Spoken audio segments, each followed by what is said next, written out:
Good evening and welcome to Premier League Live for our Tuesday night match at the Etihad Stadium. It's rare to have a Premier League game on a Tuesday night, but this is the strange situation we find ourselves in, but we love it anyway. It's Manchester City against Aston Villa, two sides who still have to qualify for next season's Champions League. Manchester City start the night in 5th, Aston Villa start the night in 7th, but both could put themselves up to 3rd if they claim all 3 points at the Etihad tonight. It is as tight as it can be in the Champions League race, and we'll bring you through what that means in just a moment. Also, tomorrow night, Arsenal take on Crystal Palace in a London derby. The Gunners, their focus will be on their Champions League semi-final next midweek, but they know if they lose tomorrow night, Arsenal, Liverpool will be crowned Premier League champions. That is only if Crystal Palace were to beat Arsenal. And Palace themselves want to still finish the season strong. They finished last season strong under Oliver Glasner. They have a chance of a top 8 finish is still on the cards for Palace, so they've still got a lot to play for themselves. That's what's to come. Let's show you what the race for Europe is then. That's what is on the topic and on the minds of everyone coming into tonight's game. A win for either Man City or Aston Villa would be huge for their bid for Champions League football. Let's have a look then at what way it stands coming into tonight's game.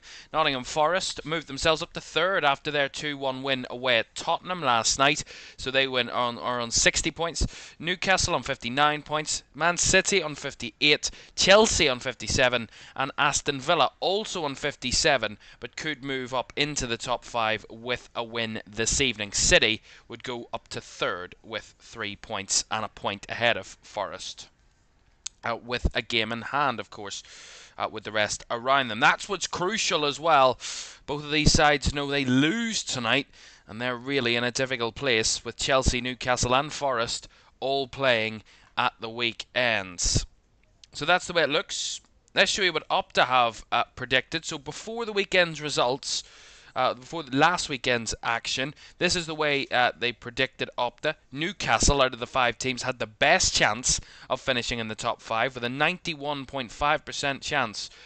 Man City then came second on that on 81.7, Nottingham Forest 72.7, then Villa and Chelsea 27.2 and 25.6 respectively. So the 3 favourites that Opta had said were Man City, Forest and Newcastle. That hasn't changed over the weekend, but look at the percentage difference and highlighting Newcastle there. They started the weekend with a 91.5% chance of getting Champions League. After their 4-1 defeat to Aston Villa, it dropped to 75.3%. They dropped from the most likely to become the 3rd likely, a 16% drop on their chances of Champions League. Everyone else increased their chances. Of course, every other team winning over the weekend. Chelsea, Villa, Nottingham Forest and Man City all winning their respective games, so they all go up in the Opta chances, with Nottingham Forest picking up the most of a percentage increase there, 6.6% from there, up to 79% away against Tottenham with that win last night. So that's the way that stands, but let's have a look at what's to come. We talked about it last night, and we'll talk about it again. These are the final 5 games for all of our teams that are in this race for Europe. Newcastle will play Chelsea at home, a fellow battler, in a few weeks' time. Villa Man City tonight is the only fellow battlers that either of those 2 teams will face in the run-in. After tonight, City and Villa will not face anyone else in a European football chase, certainly any of the top 5 anyway, there. But Chelsea do have 2 teams that are fellow battlers to play, and they're both away from home. And look at that game on the final week of the season. Forest against Chelsea at, of course, the City ground, which could be wrapped up by then, it could be decided by then, but it very easily could be the way it is now, in 5 weeks' time on the final day, with anybody within a chance of a top 5 finish. That is the way that looks, and it is going to be an exciting one. Ones to watch out for there. I'd say Chelsea, up to have predicted they are the lowest percentage chance of any of the 5 teams remaining now. And look at their run-in. they've got Everton, Liverpool, and Man United at home, but they've got Everton, Liverpool, and Man United at home. They are not easy home games, and then your away games, your remaining away games, if you're Chelsea, are against two fellow Champions League chasing sides in Newcastle and Nottingham Forest, and they could beat you on any day. And I'd say any of the last five, Chelsea could easily lose all of those. I don't think they will, but they could easily lose all of those. It's never easy. But I'd say Man City and Nottingham Forest, in my opinion, would have the easiest set of fixtures, with Forest not playing anybody really significant now after their win away at Tottenham until they face Chelsea on the final day. And Manchester City, after tonight, they would back themselves in winning all of those remaining 4 games after tonight. But this is their big test, and it's a big test for both Manchester City and Aston Villa tonight. It is huge for those two football clubs. Champions League football is what they both felt this season. It's an expectation at Manchester City.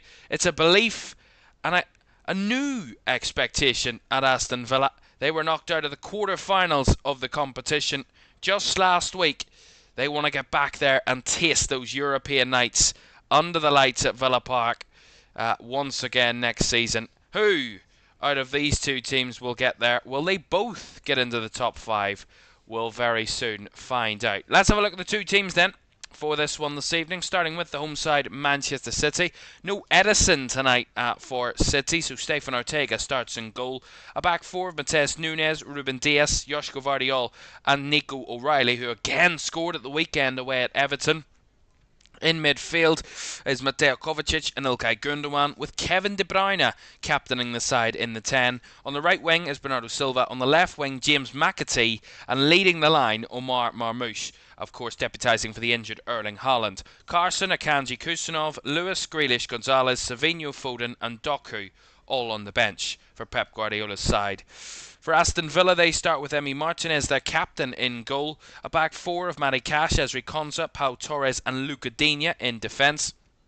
A midfield of Boubacar Kamara and Amadou Onana, who scored that cracking goal against Newcastle at the weekend, and Yuri Tielemans in the 10. Morgan Rogers on the right side, Jacob Ramsey on the left, and leading the line tonight is Marcus Rashford. Ollie Watkins only on the bench this evening. Olsen, Matson, Garcia, Disasi, McGinn, Barkley, Malen, Asensio, and of course Ollie Watkins on the Villa bench. He was angry when he played against Newcastle. He scored in the first minute against Newcastle at Villa Park at the week and got player of the match, did Ollie Watkins, but not enough for his manager to put him in tonight, and maybe just rotating the squad because Villa have got a massive, both of these two sides have a massive FA Cup semi-final on the horizon at the weekend. That's why they're playing tonight. And we'll have kick-off in just a moment here at the Etihad Stadium. It is big. Both of FA Cup semi-finals at the weekend, of course. And that will be on their minds, obviously. And it'll be on the manager's minds in terms of the squad and rotation tonight. Crystal Palace against Aston Villa is on Saturday, 5:15, that FA Cup semi-final. And then Sunday's FA Cup final sees Forest host Manchester City, albeit they're at Wembley, but Forest the designated home side in that one. So both have got semi-final action on their minds, and both can win a trophy. You know, these two met in a cup final a number of years ago during the I think it was 2021, and Aston Villa I think got the Carabao Cup final. Manchester City, of course, were the champions, won the Carabao Cup that year against Villa. I think it was 4-5, something like that. It was quite a lot back then. But Villa have come a long way since then, when they were practically relegation battlers. Now, they're very realistic chances of getting back-to-back Champions League seasons. That would have been unheard of for those Villa fans just a few years ago. But they come to the Etihad tonight and kick us off, and hoping that they can come away with a big 3 points after a fantastic performance against a fellow battler in Newcastle on the weekend. They want to do the same here tonight, and they're in early here. Marcus Rashford dribbling his way through and has hit the post inside 19 seconds. Goodness Lord. Again, it was well taken down in the midfield, flicked forward, beautifully fed through by Morgan Rogers. finding Tielemans, and then Tielemans feeds it through for Rashford. Dribbles his way around the defenders, does Marcus Rashford. It was Ruben Dias. He spun into a real tangle, and he hit the right post. Well, they scored in the first minute against Newcastle. 33 seconds that one was. Could have been 19 seconds for Marcus Rashford, and that really would have been a storyline. But they've hit the woodwork early, have Aston Villa. An early warning sign for Manchester City. Not a good sign. Here's Omar Marmoush drifting towards the box and blocked off there by Matty Cash. Will be a early Manchester City corner.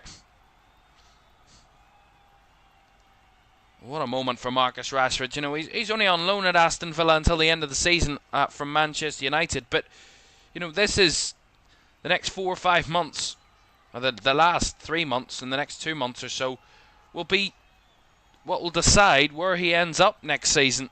Will he end up here at Villa on a permanent deal, or will he end up somewhere else, or even back at Old Trafford? And that could have been his early moment. De Bruyne fizzed this corner to the edge of the box, but well marked by Jacob Ramsey, who headed clear.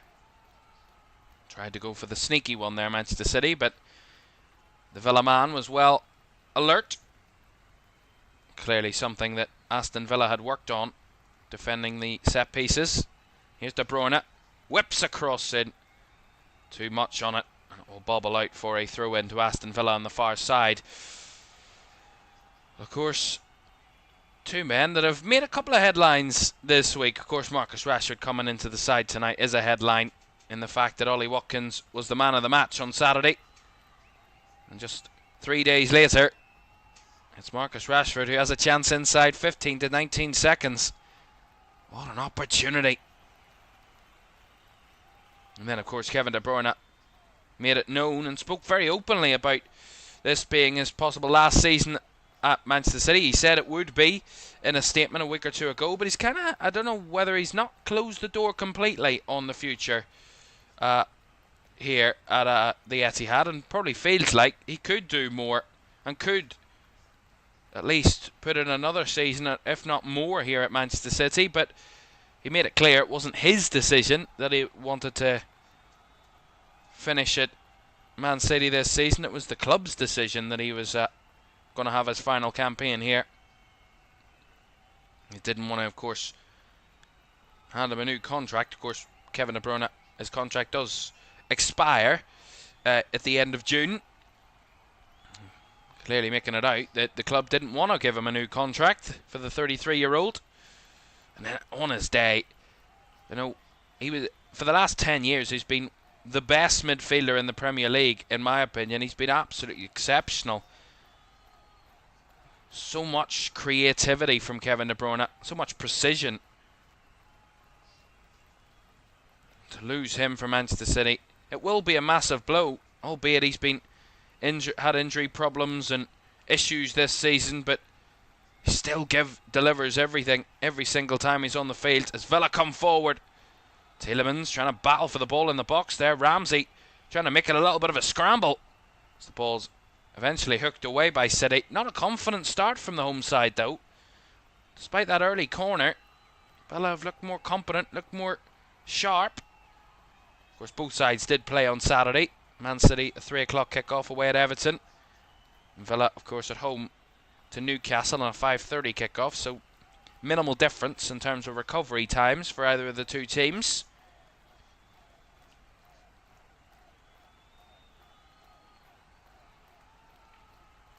Kovacic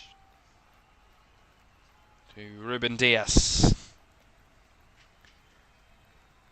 who got spun into a wrinkle in the first minute by Marcus Rashford. I'm sure he will count himself lucky. Marcus Rashford didn't find the back of the net.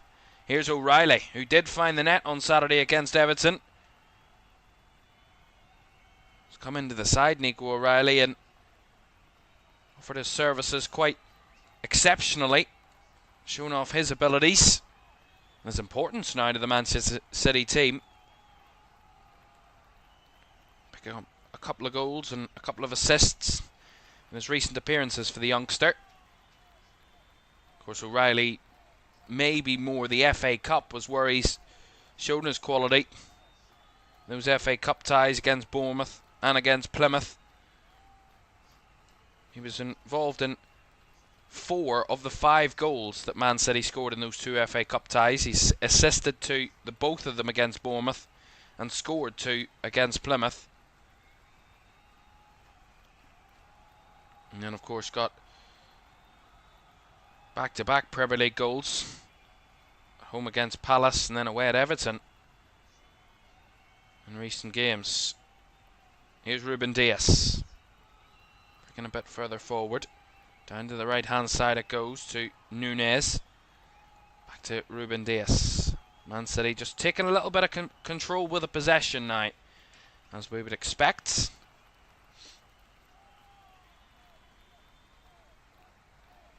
Dias drifting the ball out to the far left side, finding Omar Marmoush.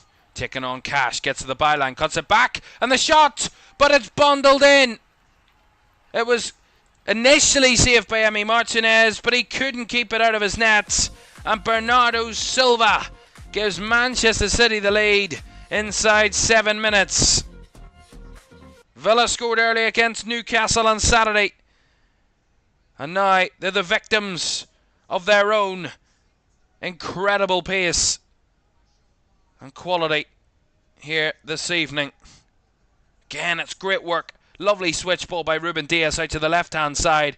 Chested down by Marmoush, and as he breaks to the byline, Cash can't keep with him, and the ball just drifted back across into the 18-yard box, right onto the penalty spot, and Bernardo Silva, the sheer ferocity of it, just couldn't keep it out for Emi Martinez. He got a good double-hander to it, but he could just parry it into his own net there.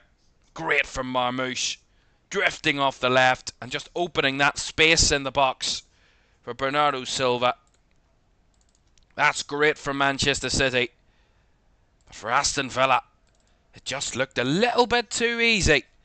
City 1, Aston Villa 0, and it's Bernardo Silva that gets the goal.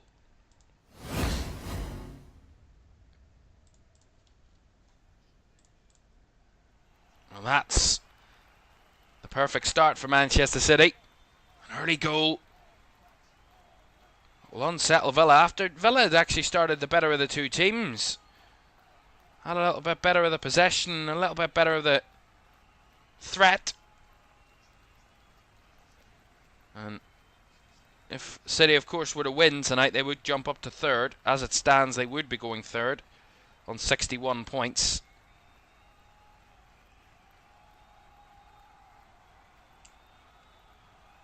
A little bit of a issue here in the midfield. Yuri Tielemans, I think it is, that's gone down with a head injury here. Ball just kind of hit him cleanly there in a challenge, and he's just gone down feeling a little bit of pain there, has the Belgian, Yuri Tielemans. I say it again, it's Nico O'Reilly, tries to play the pass across field, and as Tielemans comes to try and close it down, he ends up getting whacked in the face with the ball. What would Unai Emery be thinking?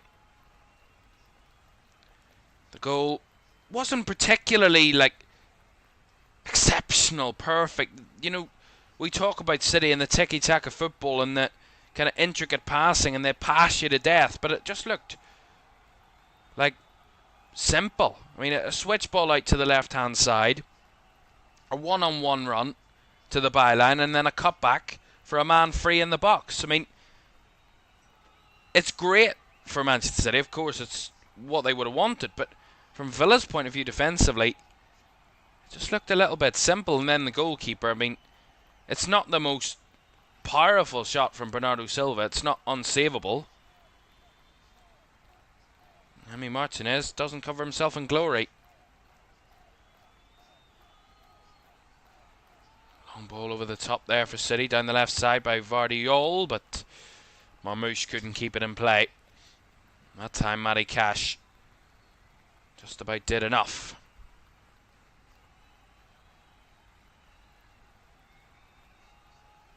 He is prone to a little bit of a drop in form, is Emi Martinez, and you know, there is a lot of consistency with him. He had dropped in form during the February-March period. Hadn't kept many clean sheets, had Aston Villa during that period, and come under a little bit of criticism, did the Villa goalkeeper, and I think that early goal for Manchester City might heap a little bit more on him. He is one of the best goalkeepers in the world, of course, no doubt about that, but you know, he is prone to a little moment every now and again. A moment where you go, how has he not saved that? How's that gone in? You know, you baffle yourself sometimes and you think, you know, this is a world-class goalkeeper. He's won the World Cup.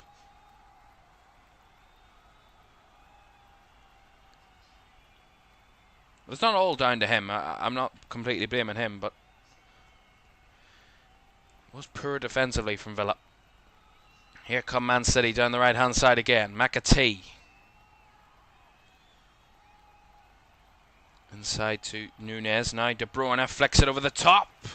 McAtee made the run, but Emi Martinez came and caught pretty simply. That was their first shot of the game, that Bernardo Silva effort for Manchester City. One shot, one on target, one goal.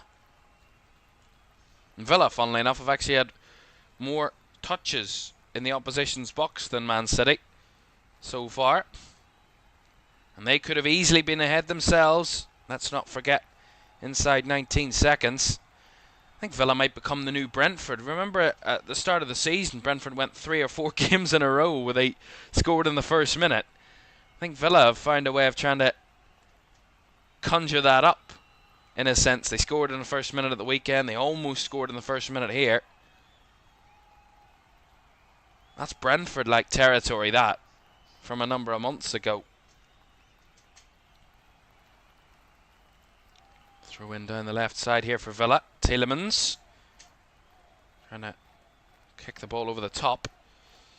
Actually caught his foot there, Matheus Nunes. Will be a Villa throw as it goes out of play. Digne. Back to Pau Torres.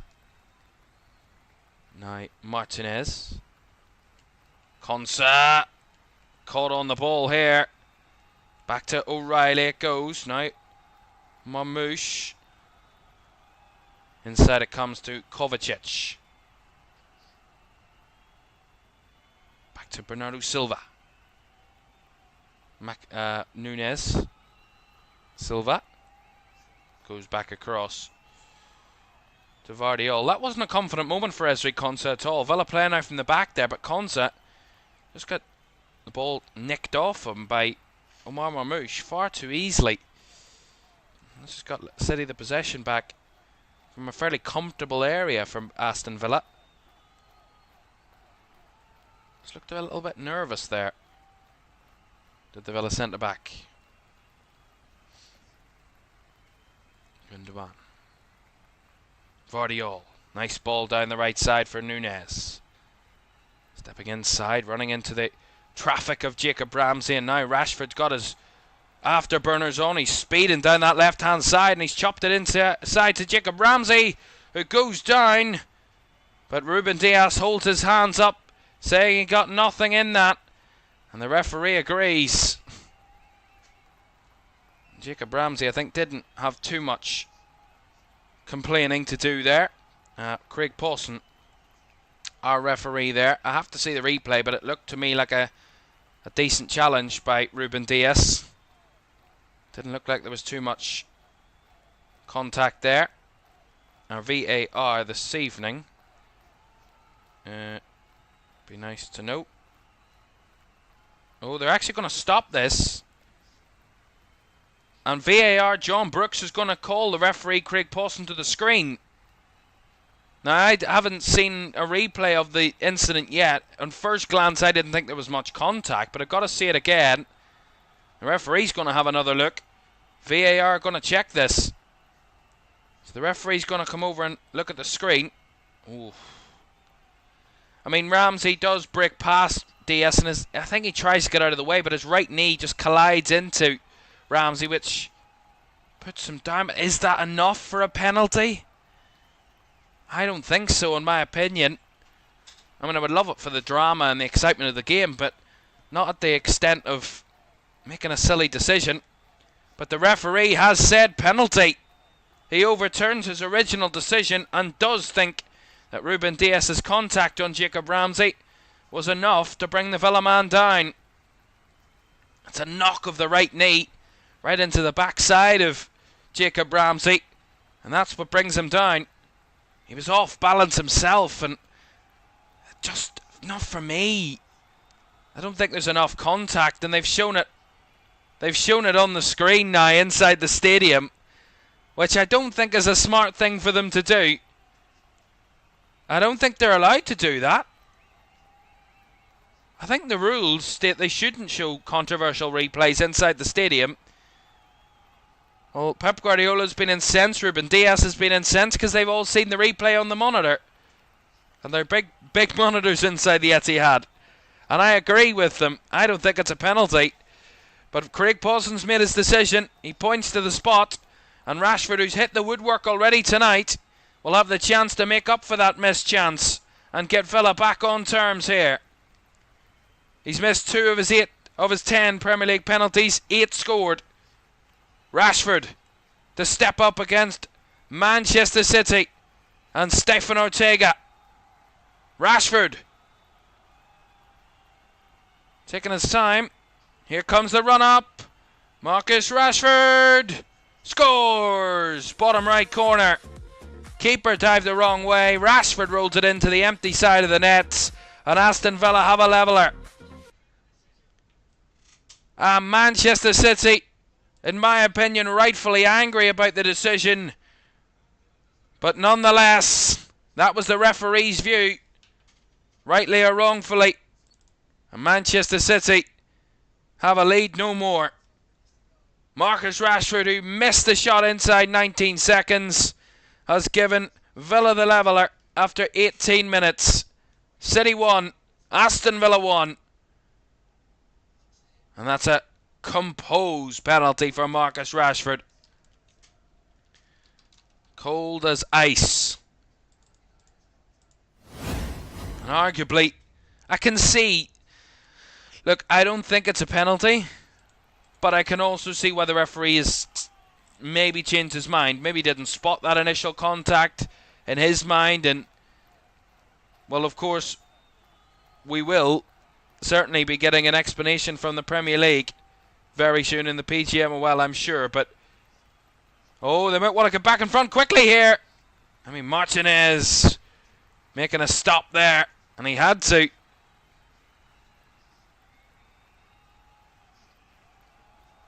Yeah, long clearance by Martinez, not convincing. In the first flick on header by Bernardo Silva into the box, it was Marmoush chasing, and he just had to have flap at it, Emi Martinez, and clear it away from danger. And he got himself into that mess. And in the end, he got himself out of it. Cash. Kamara back to Konsa. And Pep Guardiola's been given a yellow card. Clearly due to his protests. That's his 4th yellow card of the season for Pep Guardiola. No foul there. Man City come forward. De Bruyne. Not much options for City there. Very central, and Villa crowding that area out.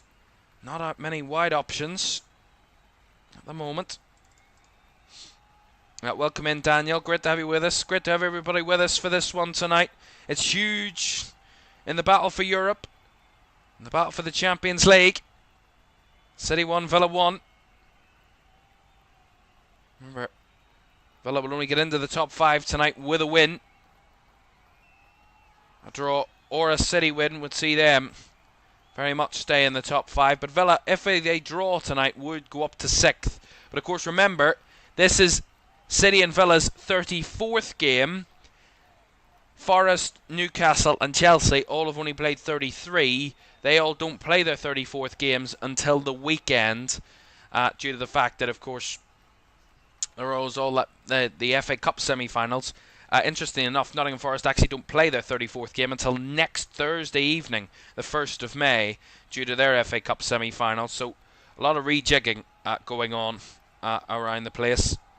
Newcastle and Chelsea do play this weekend, and Nottingham Forest next Thursday is their 34th game. So it might get a little bit topsy-turvy over the next week or so to figure it all out. But at least for tonight, a draw would see City go up to 4th, Villa up to 6th, just for tonight at least.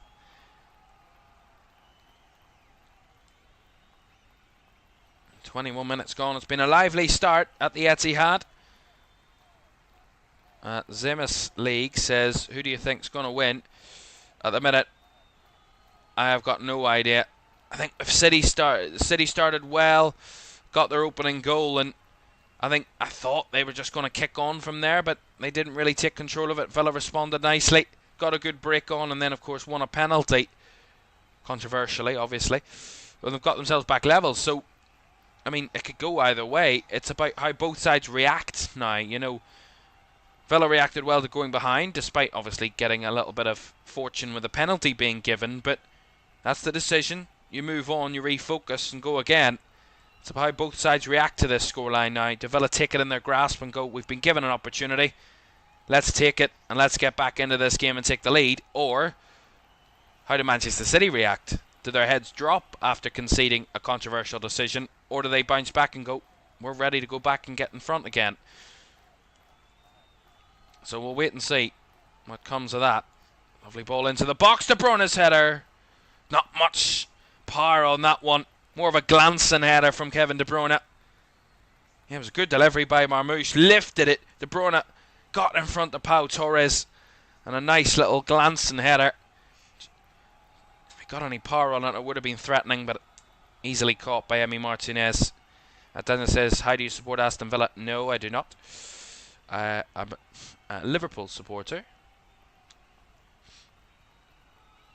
Simmons says, not me or him. Oh. Fair enough.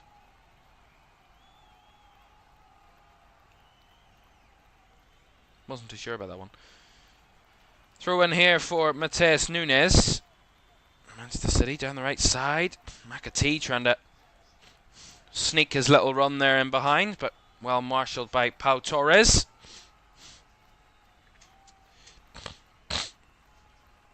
Yeah, see this penalty incident again. It's good work from Rashford down the left-hand side. He created the opportunity, fed it through into Jacob Ramsey, and I just don't think it's enough contact, personally, to bring him down. And Pep Guardiola's making the thing. He tried to get out of the way, and I agree with him. He does. He tries to get out of the way, Ruben Dias, and it was interesting that the referee on the field didn't give it, then was called to the monitor by the VAR, then changed the decision. Now, whether he didn't spot the initial contact and whether the referee thinks that that contact was enough to give a penalty, we don't know. But what we do know is he certainly went to the monitor and saw something he initially didn't and changed his decision. We will get some information. We do have the information now from the Premier League Match Centre. This is what they have said about the incident. VAR checked the referee's call of no penalty to Aston Villa for a challenge by Diaz on Ramsey and deemed there was a clear trip and recommended an on-field review. The referee overturned the original decision and awarded a penalty to Aston Villa. So what is evident from that statement there, from that mention, from what they said there, it looked like the VAR had come to the conclusion that they felt there was a clear trip by Ruben Dias on Jacob Ramsey, and that's why they recommended an on-field review. Now, whether or not that was communicated to the referee and said, we think there's a trip here, you know, come to the monitor and change your decision, or we think you should come and have a look. I've never really liked that about VAR, of the VAR having his own opinion on it. I think you should basically just say, do you want to have another look at that again? Don't say, oh, we think there's a clear trip, or we think this. Let the referee make his own mind up. But just kind of have another look at it. Let him have another look at it without trying to influence him. I think whenever the VAR then says, oh, well, I think there's this, I think there's that. Hold on, you're not the referee. Do you know what I mean? And they're only there as a helping hand to the referee. They're not there to tell the referee what to do. I don't know, of course, the referee doesn't have to. I mean, he goes to the screen, he doesn't have to change his decision. But, I mean, when you're told by your colleague, I think there's a bit of something going on here, you're not going to go, do you know what? No, you're wrong. You're not going to do that. The referee wouldn't do that. So, I think that's always something that's bugged me about VAR, is the fact that the VAR has an opinion. And then that gets relayed to the referee, and then they go, what?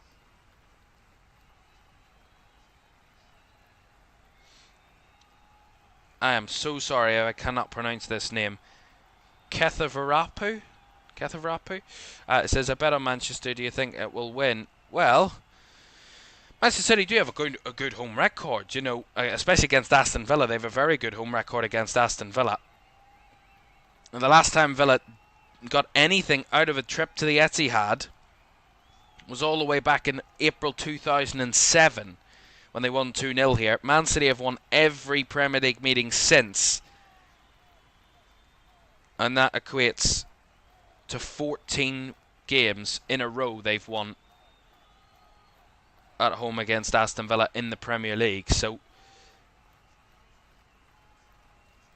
I would suggest that, of course, Manchester City have that upper hand.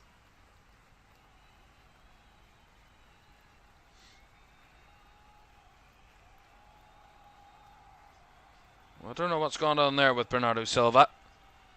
Looked a bit Hollywood Actors Guild, that. I don't know about that. I mean, maybe he's doing a Jacob Ramsey impression. Maybe he's seen the funny side of it, Bernardo Silva, and trying to show with Jacob Ramsey what he saw and what he thought of the penalty decision. Of course, I'm just making that up, but that would be hilarious. It would be a very Bernardo Silva thing to do. Seem okay. He's alright. He's definitely alright. It was never a problem. Zemmes League says Haaland injured though. Well, yeah, Erling Haaland is injured, but at the same time, it's not massively affected Manchester City in that dramatic way. You know, since he got injured in that Bournemouth game, they've won 3 of their last 4 games. Only dropping points in the Manchester derby, which was an absolute bore fest, that 0-0 draw. But they've won all the other 3 games since the Bournemouth win in the FA Cup, which, of course, Erling Haaland got injured. So, you know, I don't think it's massively affected Manchester City. And it's not that they've struggled to score goals. Only in that Manchester derby, of course, but that was one of the worst games I've ever seen. They've scored 9 goals in those other 3 games. Now, 5 against Palace, but 2-0 against Everton and 2-0 against Leicester. They've still got good results. It's Martinez.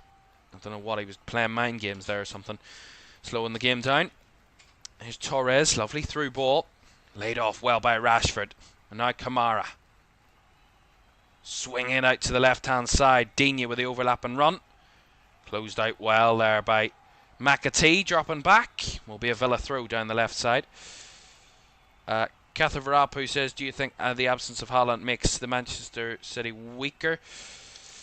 I mean, without Erling Haaland, anybody's weaker. He's one of the best strikers in world football, and when you've got him on the pitch, you can score at any second of the game. But I still think City, like they have previously, found a way to add those goals from other areas. There's Villa in the box here, bobbling around, couldn't get their shot off.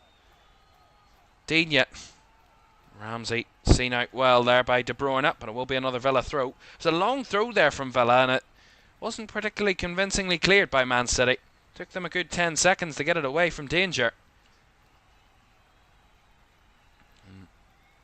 They felt it worked the first time, that long throw. I think they're going to go again with this. Aston Villa, 30 minutes gone. Man City 1, Aston Villa 1. Digne, long throw towards Onana. Brought back to Digne, Whips it down the back post. Too high out there for Pau Torres. Cash trying to retrieve it, but Marmouche tried to find a ball down the line there to Nico O'Reilly and wins a throw in. Bernardo Silva.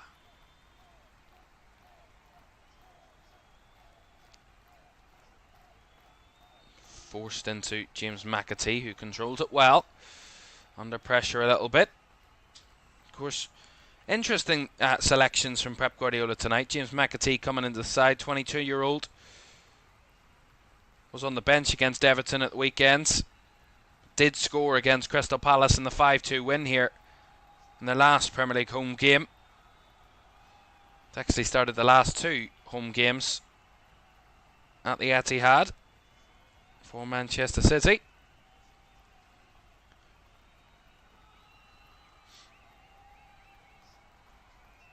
We've got a corner here, Manchester City, down this left-hand side.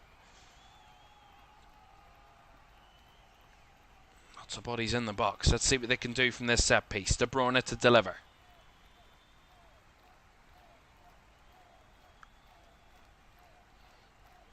Lots of bodies in and around the 6-yard box. De Bruyne's delivery flicked on by Vardiol, but over the top for a goal kick.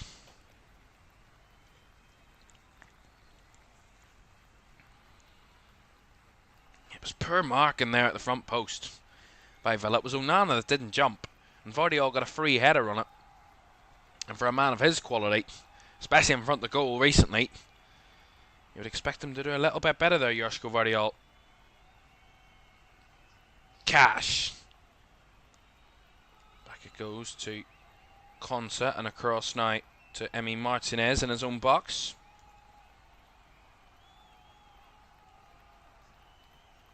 Passing out from the back here, Villa. Down the line it goes to Tielemans. Inside to Camara. Lovely flick on there by, I believe that was Ramsey. Rashford now. Has to come back the way to Pau Torres. Better from Villa though.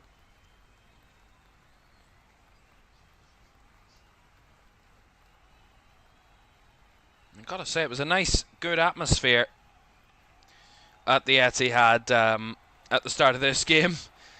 But since that equaliser and since the penalty, Villa have quietened the crowd a little bit. Vardiol dragging Rodgers to the ground, but no foul to the referee there. Bit interesting. Nice ball by Kovacic, but it's fed back out wide to De Bruyne. We'll try and switch it over the top for Marmouche, but the bounce just caught out of Marmouche there. Goes out for the goal kick. Similar to the build-up of the goal, that switch ball out to the left-hand side. De Bruyne's effort just bounced a little bit awkwardly there for Man City, and a little bit unfortunately. And it goes behind for a goal kick. Well, both sides scored with their first shots on target of the night. Villa have only had one shot on target. Man City, of course, scored with their first shot of the game. So far, Man City building upon that 4 shots, 3 on target. Villa with only 1 shot on target from their 3 efforts to this point. So a fairly even first 34 minutes here at the Etihad, but possession, of course, well in Manchester City's favour. 68% of the possession so far for the home side. They try and use that to their advantage, but Digne does well to break that pass apart. Now Ramsey down the left side. Really well tracked though by James McAtee, and it's actually going to be a foul here against Kevin De Bruyne, or for Kevin De Bruyne against Luca Digne. Caught the City captain a little bit late there.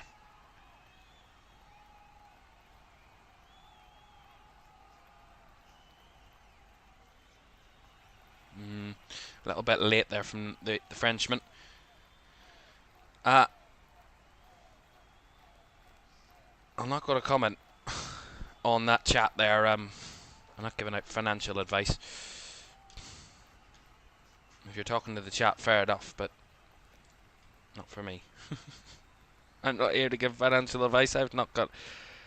I mean, I'm not a predictions type of person. And that's a strange thing to say, but you know what I mean. I'm not good at predictions. A lot of the predictions I make come very, very wrong. Have you ever seen the YouTube shorts? We did it at the start of the season, where we would predict where I would predict the scores for each of the Premier League weeks. I think I barely got any of them right ever.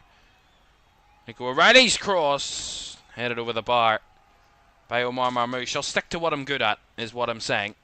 I'll stick to talking about the football and commentating on it, but not predicting it. When you start predicting football, you want a weird spiral. Basically anything can happen at any given time, and who knows? Yeah, it's a good cross. It's a great cross by Nico O'Reilly. The header again from Marmoush that time over the bar. Getting a good couple of headers so far are Manchester City. Vardiol, Marmoush, De Bruyne. What is that? What's going on there? Aston Villa, I get playing off from the back, but what in the holy good Christ was that? Emi Martinez, I don't know what sleeping pills he's took, but what is he playing at tonight? He's made a couple of silly mistakes, and then he's playing out from the back on his own byline. I mean, what's going on there? They got away with it though, Villa. That the ball came off James McAtee and went behind for a goal kick, but my goodness, it could have been much worse. And I get taking the risk of playing out from the back, but do it sensibly. I'm starting to sound like a Villa fan. It just frustrates me playing out from the back for no apparent reason. Just because it's trendy. Don't do it if you're not capable of doing it, and don't do it if you can't do it on a specific moment.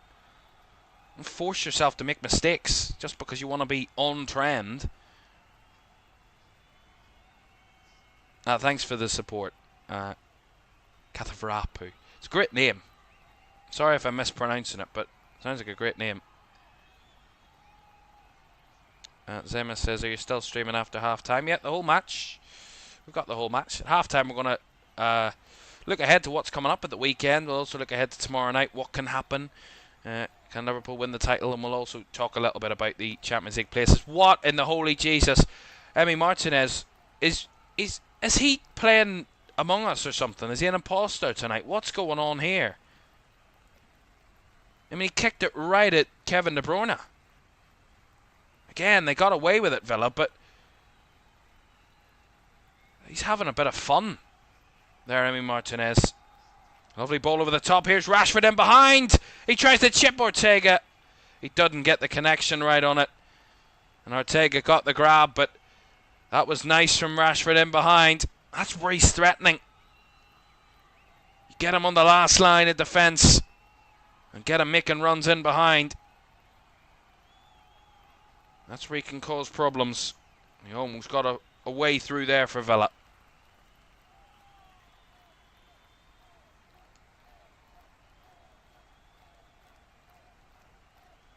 Good ball by Kovacic towards Matheus Nunes, who was offside.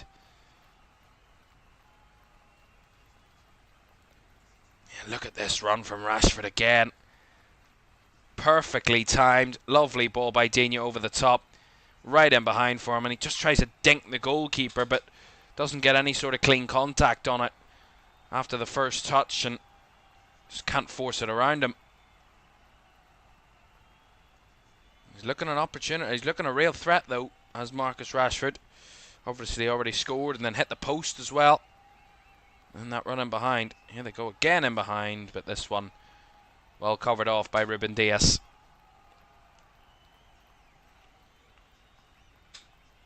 Five minutes of the first half to go. City 1, Villa 1. Man City took the lead. Bernardo Silva forcing it past Emi Martinez in the centre of the 18-yard box. And then Aston Villa getting a penalty and converted by Marcus Rashford for 1-1. Tielemans. Outside to Cash. Back to Yuri Tielemans. He was brought down there by Omar Marmoush, which has upset the crowd, upset Omar Marmoush. Aston Villa have a free kick. Yeah, a little bit of contact.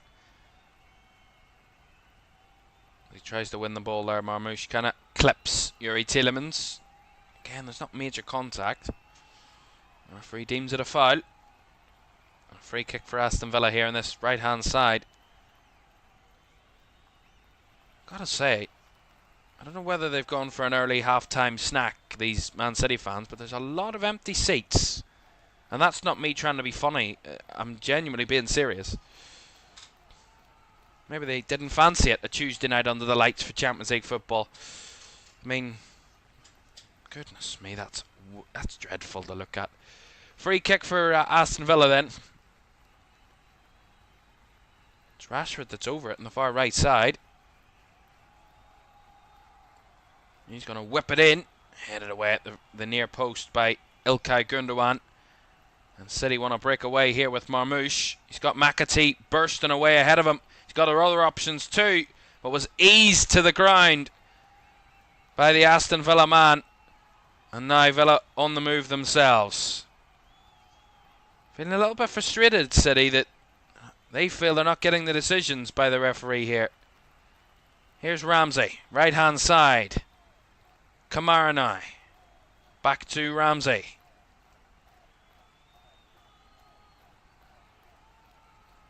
Turns it back to Ezri Konsa again. There for Aston Villa. Inside to Onana. Nice little ball out wide to Rodgers. Overlapping was Digne. Now Rodgers again. Onana. Squares it across to Torres. Space on the right side here for Cash. And Ramsey gives it back to Cash. And back to Konsa. Villa happy enough with their possession at the moment. Passing it around.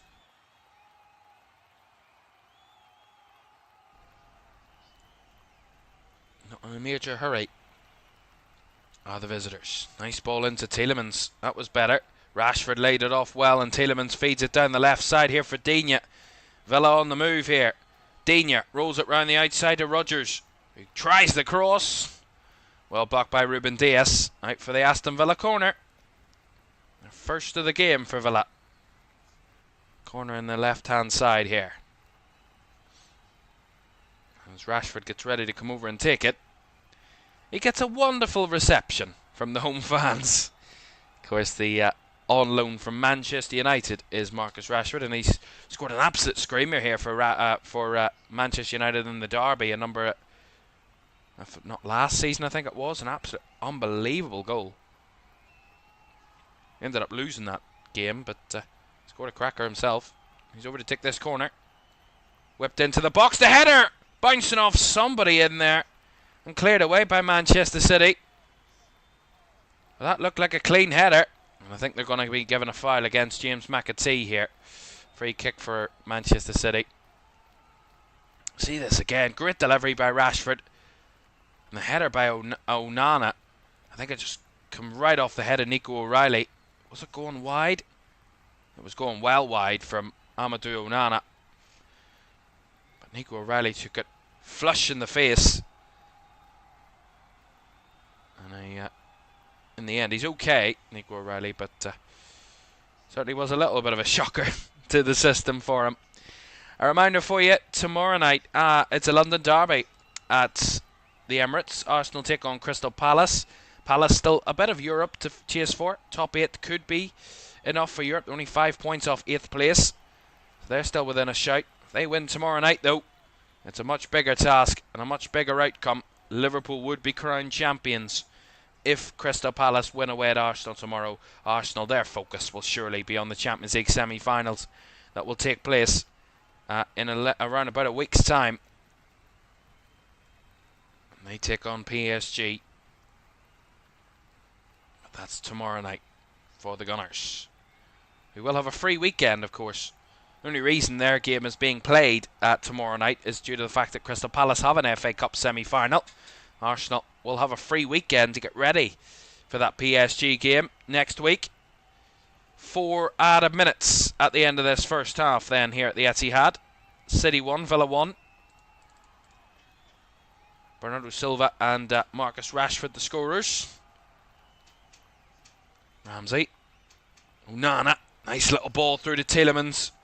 Was in between the lines there, but dispossessed cleanly, said the referee. McAtee now. Not quick enough, Man City. Get the ball back, but then they run out of ideas. Just a little bit too slow. O'Reilly. Kovacic over the top. Looking for the run of Kevin De Bruyne. Again, well alerted was Emi Martinez.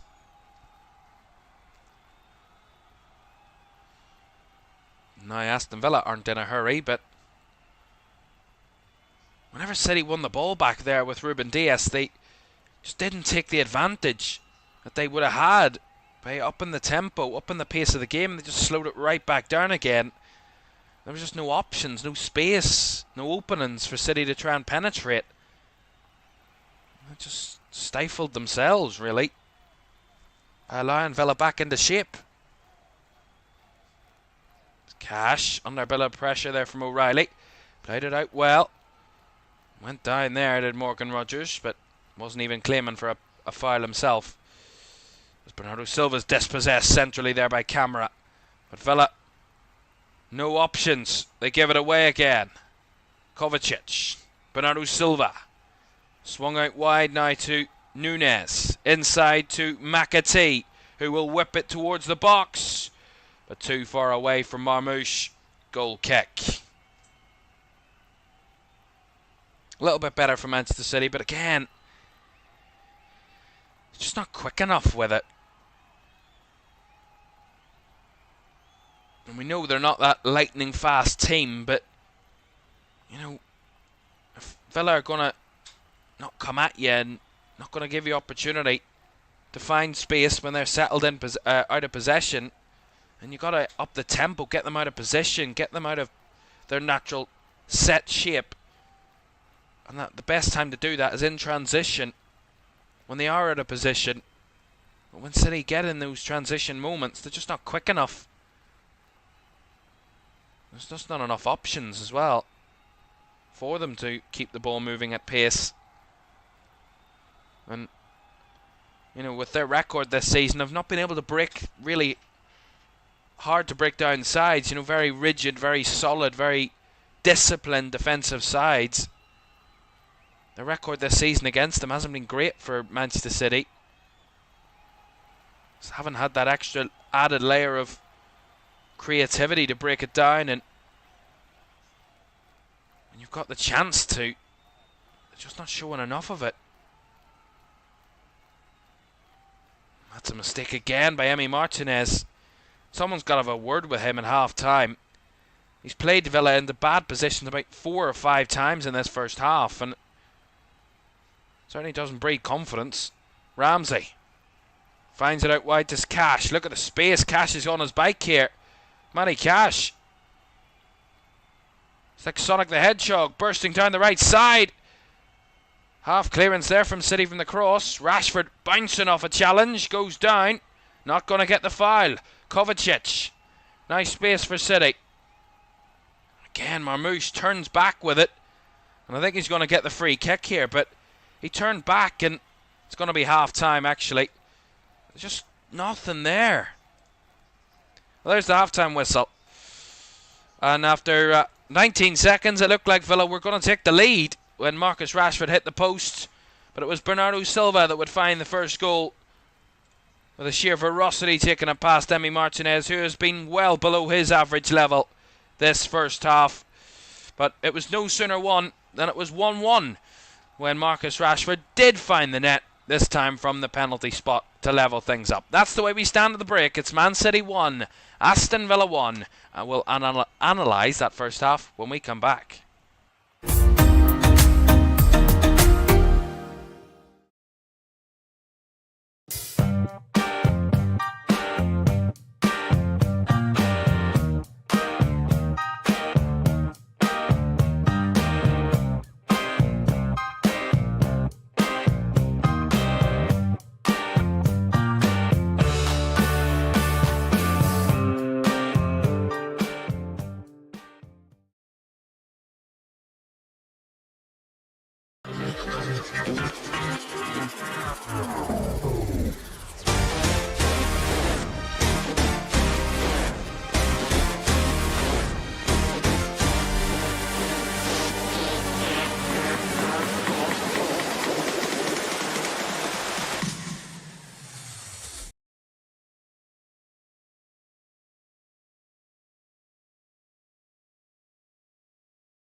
Welcome back to Premier League Live. Half-time at the Etihad. It's Manchester City 1, Aston Villa 1 at the break, and these two sides with a lot on the line for their season at the moment, and they're sharing the points as it stands. A big second half surely to come between these two very shortly. Great to have you with us. Do get your comments in on the chat if you have any comments on that first half, what you feel, what you think. Let us know who you think is going to finish in the top 5, because it's getting tasty. It's getting interesting. This is the way it would be if it stays as it is, with City and Villa currently drawing. This is the way the table would look. And of course, top 5 is Champions League, 6th is Europa League, and 7th would be Conference League at the moment. So that's the way that looks. City would be up a place to 4th. Villa would be up a place to 6th if both get this draw. 59 and 58 points respectively for the two teams. So there is an improvement, but remember, this would be their 34th game. The teams in and around them will have only played 33, so that is relative, because it could be disappointing for both sides, who could, if this does end a draw, could both find themselves outside of the top 5 come the end of Matchday 34's fixtures, of course. So that is the way the cookie crumbles. If one of them wins, it's a big advantage, but if they both draw, it could be a massive disappointment for both sides. And that's the way it could look, as there is the table at the moment. Let's have a look at what the fixtures are then, because this is Matchday 34. It gets underway tonight. We have action tomorrow night, and then we get our full weekend underway Saturday and Sunday. But this is the full roster of fixtures. Arsenal Palace tomorrow night, of course, and Man City Villa tonight. But Chelsea Everton is the lunchtime game on Saturday as well there at, of course, Stamford Bridge. Chelsea also in the big battle for the Champions League. Brighton take on West Ham. West Ham get a draw out of that game away at Brighton, and Ipswich would be relegated. Newcastle take on Ipswich in that game. Newcastle surely wanting to bounce back from that 4-1 defeat to Villa. Southampton against Fulham is also on Saturday, as is Wolves Leicester. Leicester, of course, already relegated. Wolves already safe.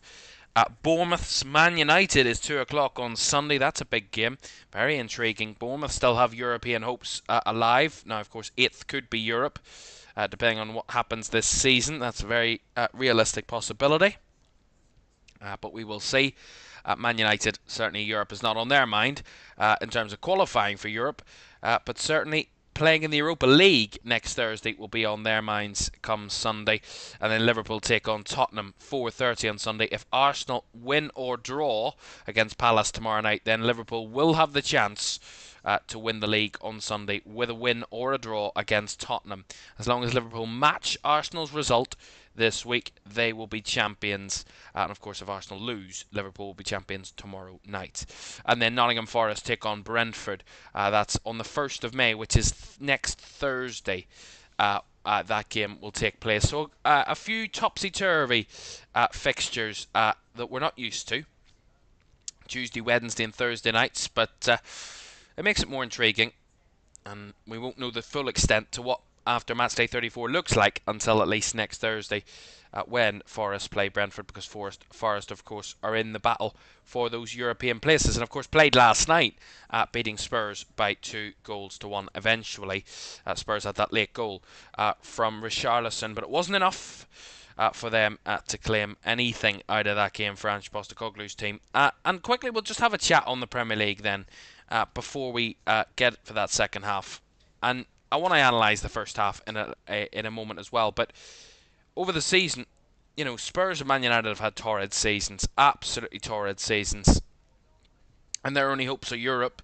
Wolves might have been a little bit scared of relegation, but realistically, it was always going to be the three that come up. We're going to go right back down again, and that will all be confirmed if West Ham get at least a point away at Brighton on Saturday. In terms of the European race, 8th could still be a European spot. At the moment, it's not, but it could be. So that means that the battle between Palace, Brentford, Brighton, Fulham and Bournemouth is all on.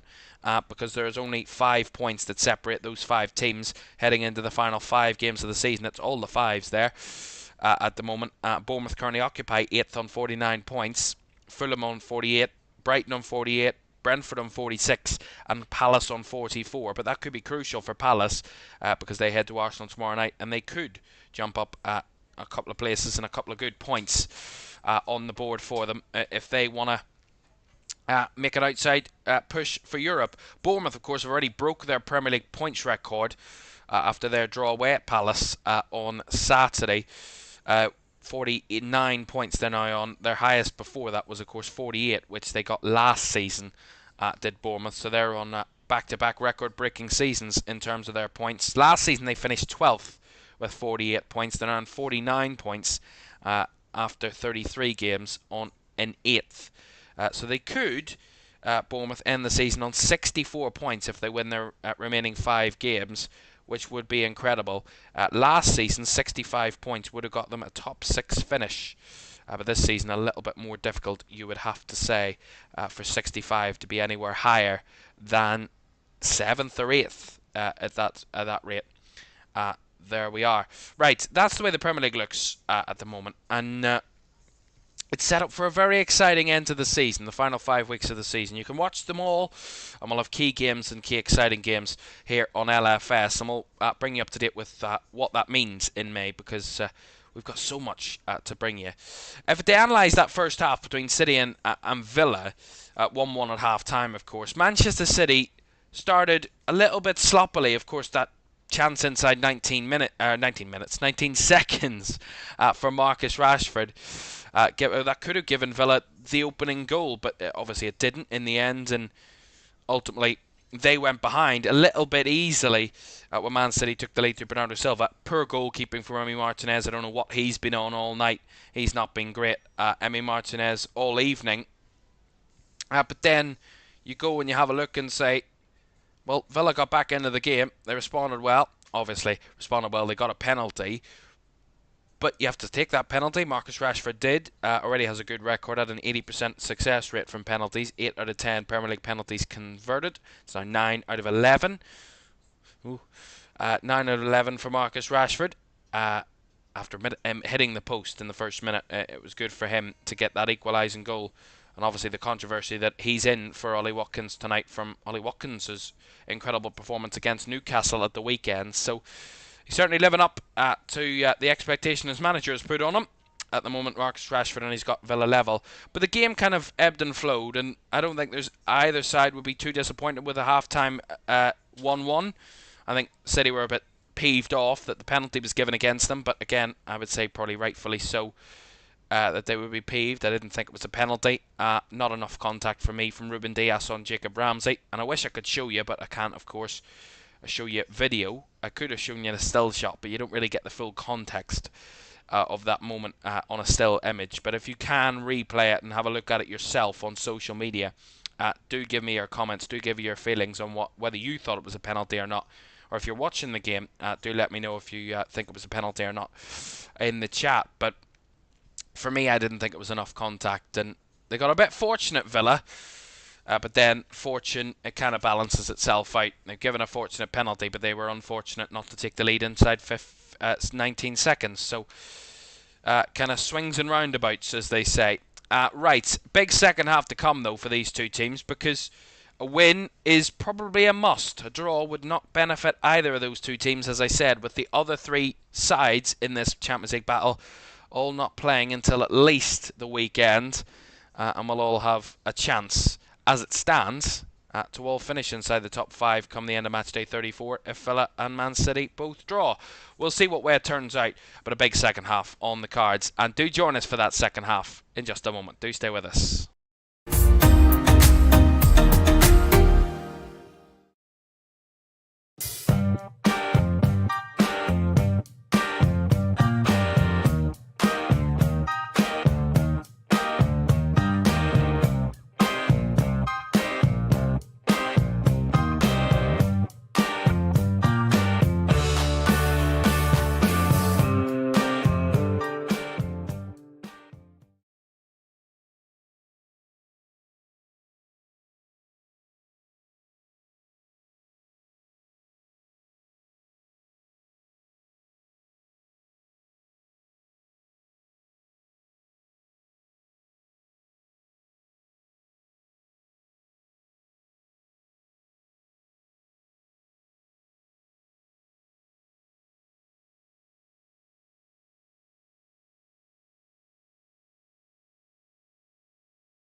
Welcome back to Premier League Live. Half-time, Man City 1, Villa 1 at the Etihad. Bernardo Silva and Marcus Rashford both on the score sheet.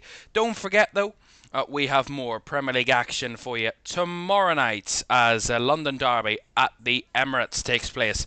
It's Arsenal against Crystal Palace tomorrow, 8 o'clock. And there's a lot more than 3 points on the line. As I said, if Palace win, Liverpool would be champions. That is fairly simple on that one. But Arsenal don't want to be caught by those teams below them. They lose tomorrow night and they could be at risk of being dragged back into that little bit of a mix. Now, I'm not saying Arsenal might lose out on Champions League, but there is a world in which they're not guaranteed it. They're on 66 points, Arsenal.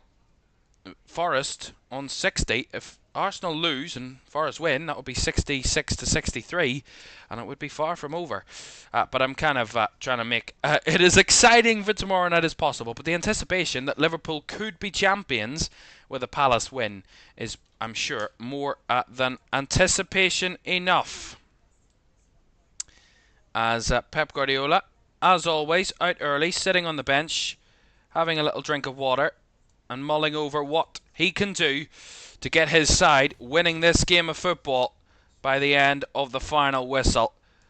Manchester City and Villa have been on good form recently, these two sides separately. But when they come together, it's always exciting. It's always intriguing. And Villa have got the better of City on 2 of the last 3 occasions. Albeit both of those were at Villa Park and by the odd goal. And the last time Villa came here, they lost by 4 goals to 1. And they were level in that game at 1-1. So City can turn it on and can completely take this game away from Villa. But something tells me that might not just happen tonight. A very different Aston Villa side here this evening. And they've got their own worries and their own targets as we get back underway. And the Etihad that was a little bit empty in the first half. It's not particularly full to the rafters tonight. But it's not particularly got any better.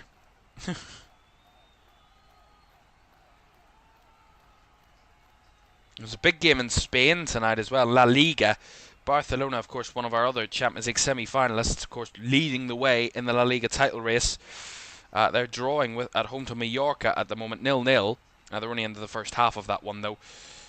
But surely Barcelona will be the favourites to win La Liga this season. They started the night 4 points clear of Real Madrid in second. They win tonight, Barca. They would go, of course, a good 7 points clear with 5 games left to play. It's not done or dusted yet, that one. But you would say Barca would have the advantage. They've got a Champions League semi-final to worry about, remember. That's next week as well. Barca-Inter. We'll have both semi-finals, both legs of each semi-final of the Champions League here live on LFS for you over the next 2 midweeks. And you saw that ad there on during the break, 29th and 30th of April for the first legs, 6th and 7th of May for the second legs of those 2 semi-finals. Who will be in the final this year in Munich? We'll find out. Certainly won't be one of these 2 teams. City were put out in the knockout phase, the knockout playoff phase, and Villa were put out in the quarterfinals by PSG. They give a good fight back, though, did Aston Villa on that night. Man City were, of course, put out by Real Madrid, who were then put out by Arsenal.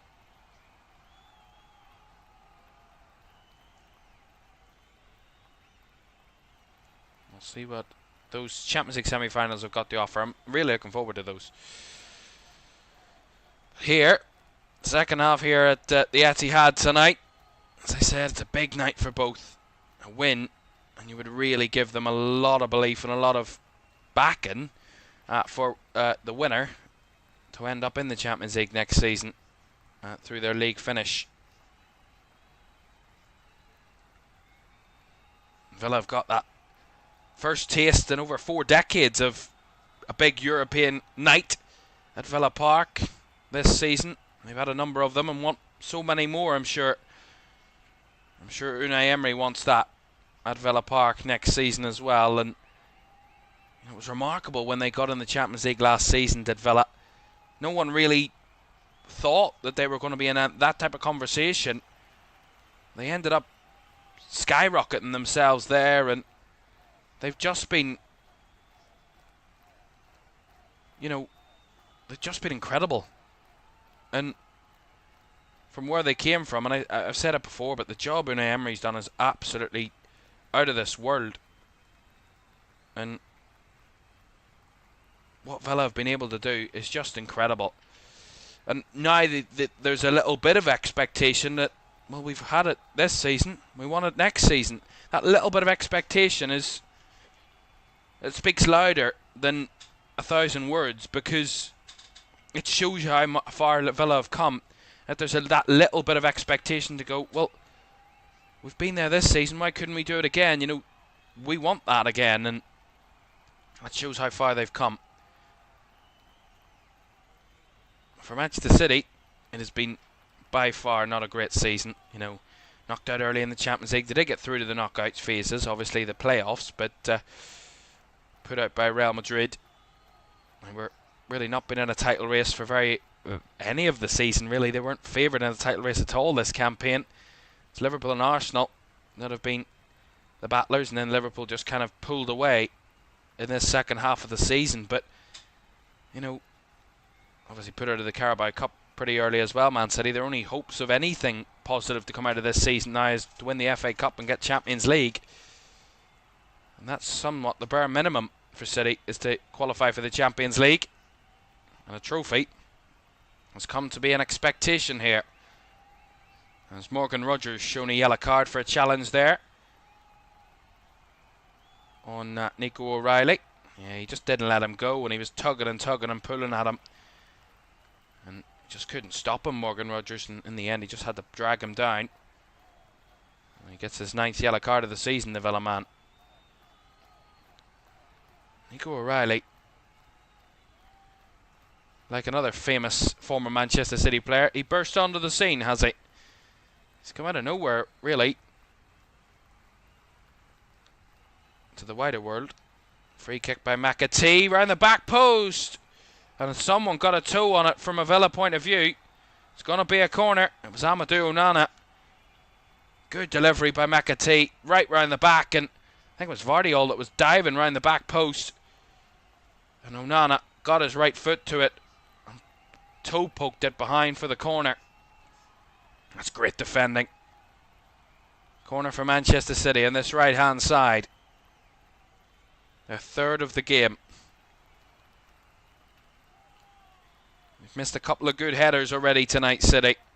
Marmouche, De Bruyne, and Vardiol. Another delivery, Vardiol's header.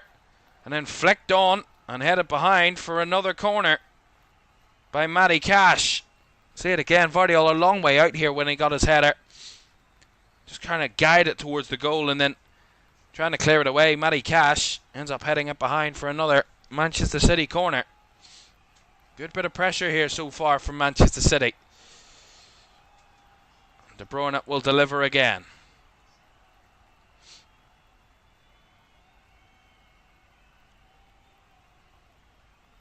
Right-footed.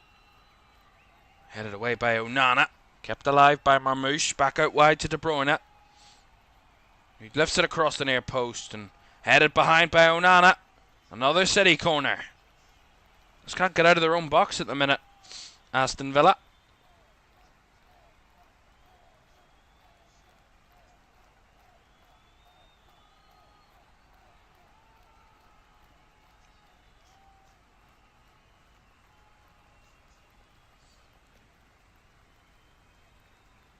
Corner whipped in by De Bruyne, caught by Emi Martinez. As easy as you like, as he rolls it out to Boubacar Kamara. Rashford trying to get himself back on side. The ball does just about find him, but he just couldn't keep it there, Rashford. And loses out. McAtee. However, the referee's just going to stop the game. Emi Martinez has gone down. I think he felt that he was fouled after the ball had gone by Ilkay Gundogan. This was accidental. And Gundogan's just running out of the box. It's just accidental. There's nothing in that. He's fine. Get up. Stop complaining. My goodness. I mean, talk about begging for it. I mean, what in the hell is that? And he has no right to be getting on anybody's nerves tonight. He's not put in a great performance, Emi Martinez. He has been nowhere near top level tonight. I don't think he should start doing that type of rubbish. Bit of play acting. It's not going to go down well for him. I think he's already on his own head. And we play on. Ruben Dias.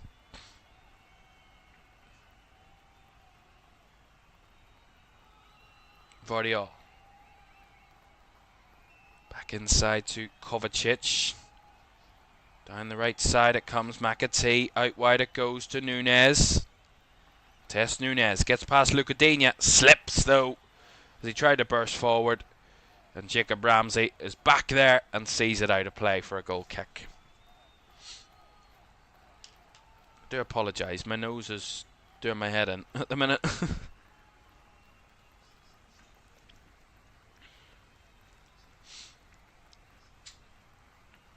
Pep Guardiola taking another seat. And they're not in a hurry here, Villa. Little hint of time wasting going on there. Long ball by Martinez. Couldn't quite be taken in by Rodgers there and recovered by Manchester City.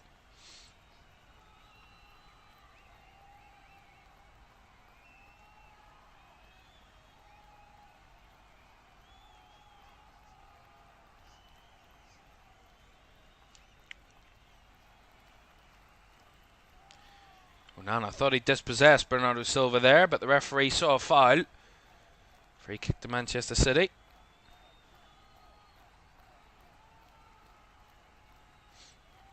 Ball swung out to the right side here. Mateus Nunes up against Digne again. Rolls it inside. Finds De Bruyne. Kevin De Bruyne riding a challenge. Lifts it across the goal. Away by Cash. And then the pop shot by Nico O'Reilly goes well wide. Looks like Nico O'Reilly struggling a little bit with something with his head. It's kind of not in a great way there. Looked like maybe slightly worrying about something. Well, there's two of the big injuries. Erling Haaland and Rodri. Watching on. Oh, what's that? That was poor from Luca Digne. Tried to play it back to his centre-back there, Pau Torres. Not on the same page. Cheap corner to give away there from Aston Villa's point of view. Come on, City. Rings around the Etihad. Kevin De Bruyne over this corner. Bodies in the middle, waiting to pounce. De Bruyne right-footed. It was Diaz who got a clean strike on it, but it deflected wide. Another corner will come. Yeah, it was a good delivery. He broke away from his man Ramsey and got the right-footed effort. Swung around the ball, sweeping it with a right foot there from the air. And it just came off the left leg of Boubacar Kamara. Goes behind for another City corner. De Bruyne will get another chance. Fizzes it this time. To the edge of the box from Marmoush, who dragged it wide, but I think there was a deflection on the way through as well there. Another City corner. They're racking up the corners here, City. They had only 2 in the whole of the first half. They've had 6 already in the second half.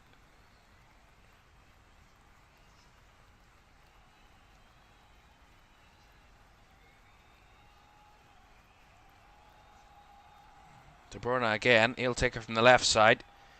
This is a sustained spell of pressure on the Villa defence from Manchester City. De Bruyne again. Lots of bodies at the back post for City here. Right-footed delivery. Deep. Cleanly caught again by Emi Martinez. It was slightly nudged, but no, not again. He's still got the ball here, Martinez.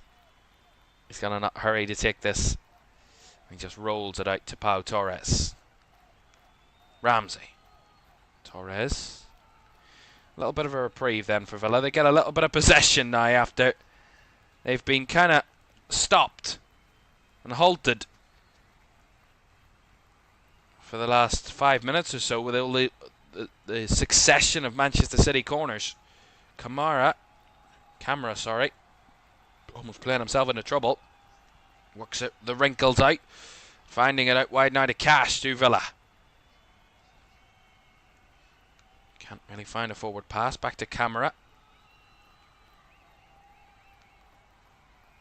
And gets in a bit of a tangle. The ball drops nicely here for Morgan Rogers, who tried to stride through and was brought down there by Joshua Gvardiol. And going to be a free kick to Aston Villa here. Yeah, nice chop inside from Morgan Rogers with his right foot onto his left, and Joshua Gvardiol just caught him there a little bit late. Definitely a foul. Definitely a free kick to Aston Villa. Zemis says, you're really good at what you do. Never stop chasing your dream. Thank you very much. Appreciate that. Appreciate that.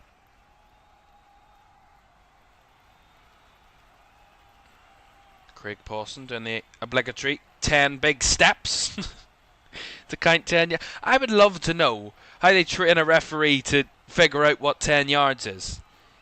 Like, how do you know what a big step is? How do you know what a yard is? I mean, it's all approximate. I mean, that was another thing Arsenal tried to complain about. They were too close. They were too far away, sorry. The wall was too far away from the free kick. Villa try to be cute with that. Tielemans will get a second chance at it though here. Strides away with the ball. Tielemans drifted into the box. Squares it across. Couldn't find a teammate. He got a bit fortunate there, Yuri Tielemans. Oh, Marmoush, he's got a brick on here. He's not going very far. Villa surrounding him. Although De Bruyne's got it back.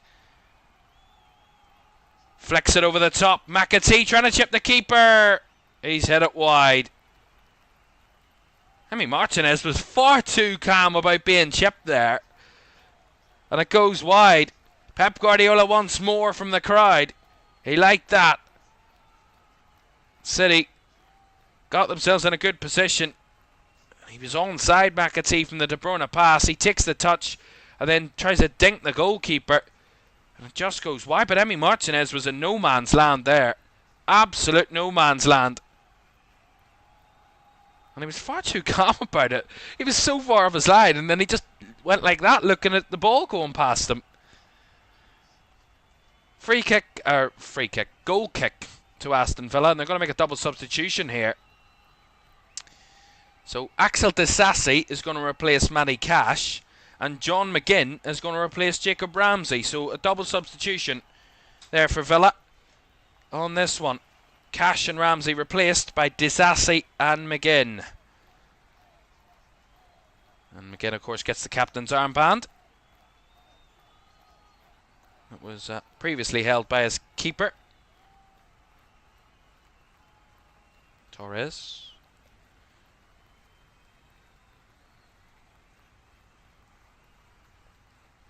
Rodgers getting away from a challenge, but not holding on to the ball.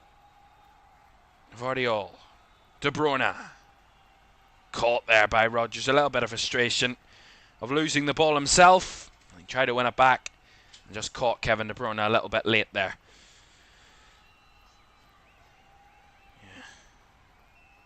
Yeah, just uses his right foot just to take him out a little bit. Bit cynical that from Morgan Rodgers.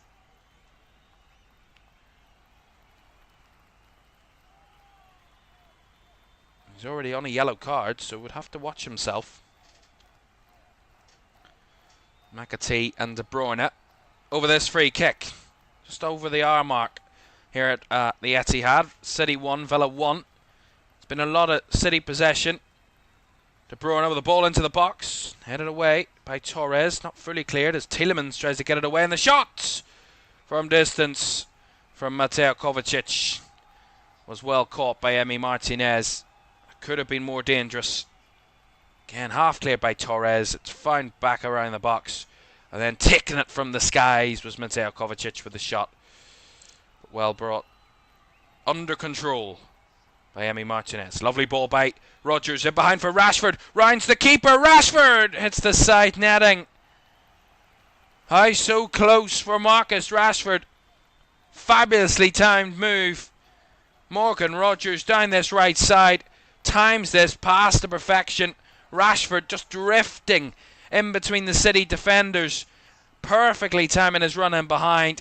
And he rounds the goalkeeper but makes the angle too tight for himself to find the back of the net.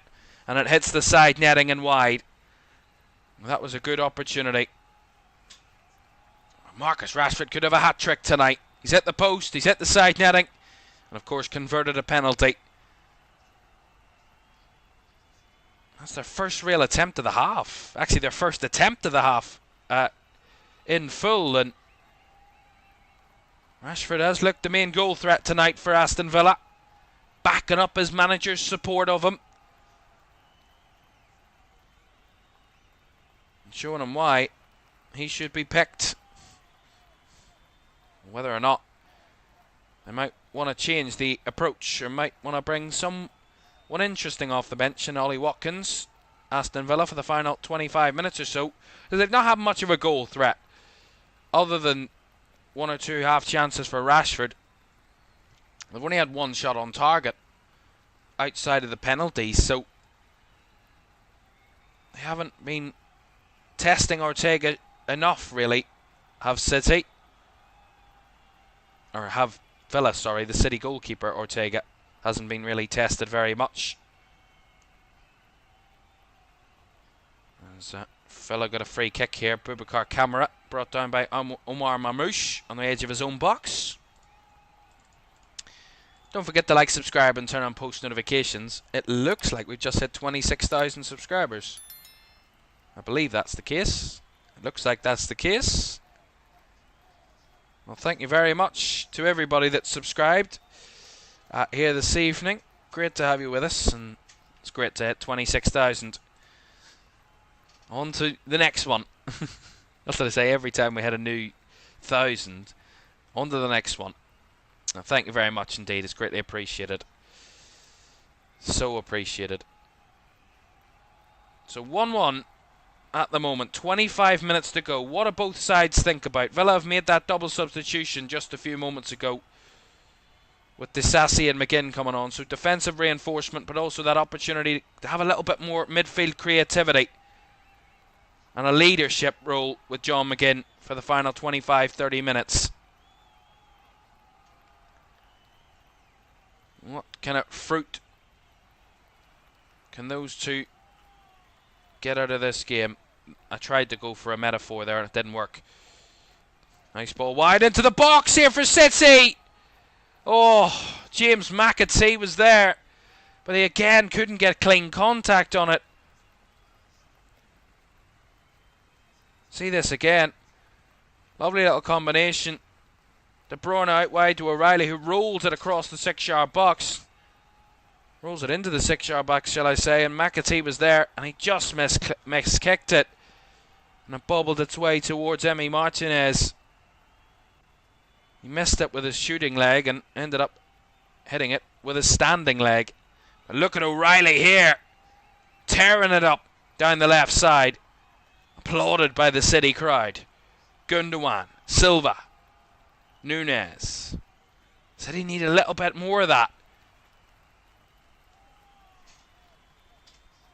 Down the left side, you have Vardiol. O'Reilly into the box. And the little bit of a half clearance again by Onana. Puts it behind for the City corner. Everything good's coming through Nico O'Reilly for Manchester City at the moment. It's again him down that left side. Goes for that cross into the box again. And it's tough for Villa to try and clear it. But Onana did well in clearing it.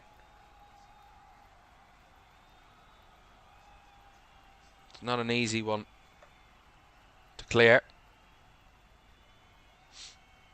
Let's see what they can do from this corner. A quarter of this game to go. Still all level at 1-1. De Bruyne, right-footed. Swinging it in, and Joshua Vardiol again. He got up and he got a free header. Once again saw it fly over the bar. Well, he is one of the highest scoring defenders in the league this season, Joshua Vardiol. 5 Premier League goals this campaign for Manchester City. Hasn't scored since the 3-1 win over Chelsea back in January. So that gone through a little bit of a dry spell recently in front of goal. Tonight he's had 1 or 2 opportunities, both missing the target. Digne darting one forward towards Rashford. Not a great header by Vardiol defensively there. Rashford's got it around about the edge of the box here. Can he find a player in claret and blue? He can't. He just finds a player in sky blue in front of him. McGinn tries to commit himself to win it back there. But it bounces back to Stefan Ortega. Again, there is still threat in this Villa team, very much so. This game could go either way in the final 22 minutes. Either team could win this.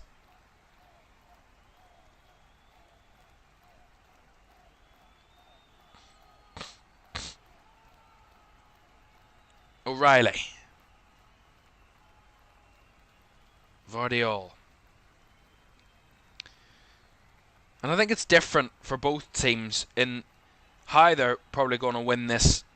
For City, it's about creating that pressure, sustaining the pressure on Villa, like they did with the kind of amount of successive corners they got. It built up that pressure, built up that atmosphere. And that's what they need to do. They need to create something like that just to upset Villa. But when they're dilly-dallying about here, they've given it away again. Again, just toying on the ball. Here's Rashford on the move. He's surrounded by sky blue. And he knew he was going nowhere. And he just won the throw-in out of Ruben Dias there. Yuri Tielemans has stayed down here. He went down off the ball. And Joshua Vardiol's been given a yellow card for that challenge on Yuri Tielemans. The referee did play advantage, but Yuri Tielemans did stay down. Let's see this again. Yeah, he's late there. Joshua Vardiol, he kind of stands on the right foot of Yuri Tielemans. Yeah, It's a late challenge.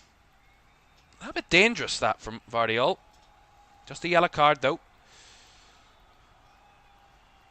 As I was saying, City need to build that atmosphere. Whereas for Villa, they can sit a little bit deeper. They know City are not going to carve them open as much as they probably would have in previous seasons. So they can sit a little bit deeper, be a little bit more compact, and then use their counter-attacking ability and the pace on the counter to try and harm City. But they need to be clinical when they get one or two of those opportunities. Long throw here by Disasi. Didn't get very far. That was certainly not a long throw. It didn't get very far. Camara tried the ball over the top towards Morgan Rogers. That one just a little bit too far. Goal kick.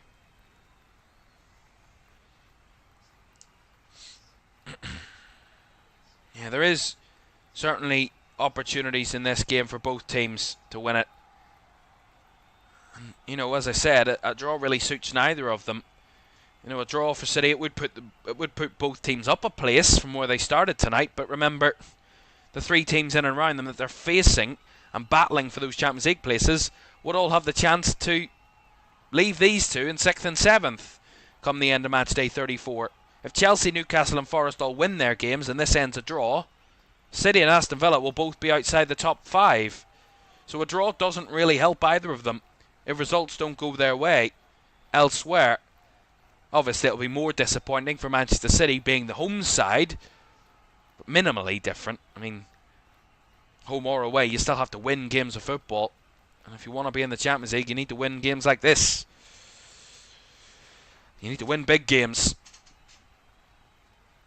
Ball down the left-hand side here. O'Reilly's broken behind. And he kind of lost his balance as he tried to square it back across the box, but just couldn't get it in. Under a little bit of pressure there. Looks like Jeremy Doku's going to be coming on here for Manchester City. Maybe someone to run at the Aston Villa defence. Don't know about that. I mean, I don't want to do Pep Guardiola's job for him, but it's not someone I would be going for off the bench for City if I wanted a goal. There's a man on there that I would probably prefer. That's just me. Here's McAtee.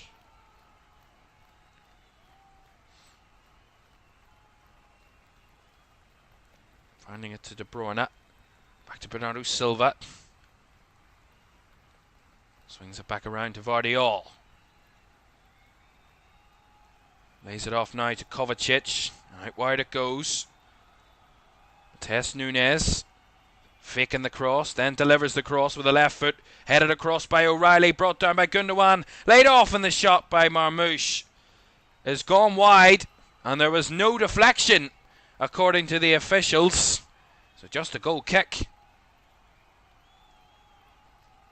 Whether it did get a deflection, I'm not too sure. I'll have to say it looked like it did. No, it didn't. It didn't off Marmoush's shot. A good decision. Substitution then for Manchester City. James McAtee's coming off. And he's going to be replaced by Jeremy Doku.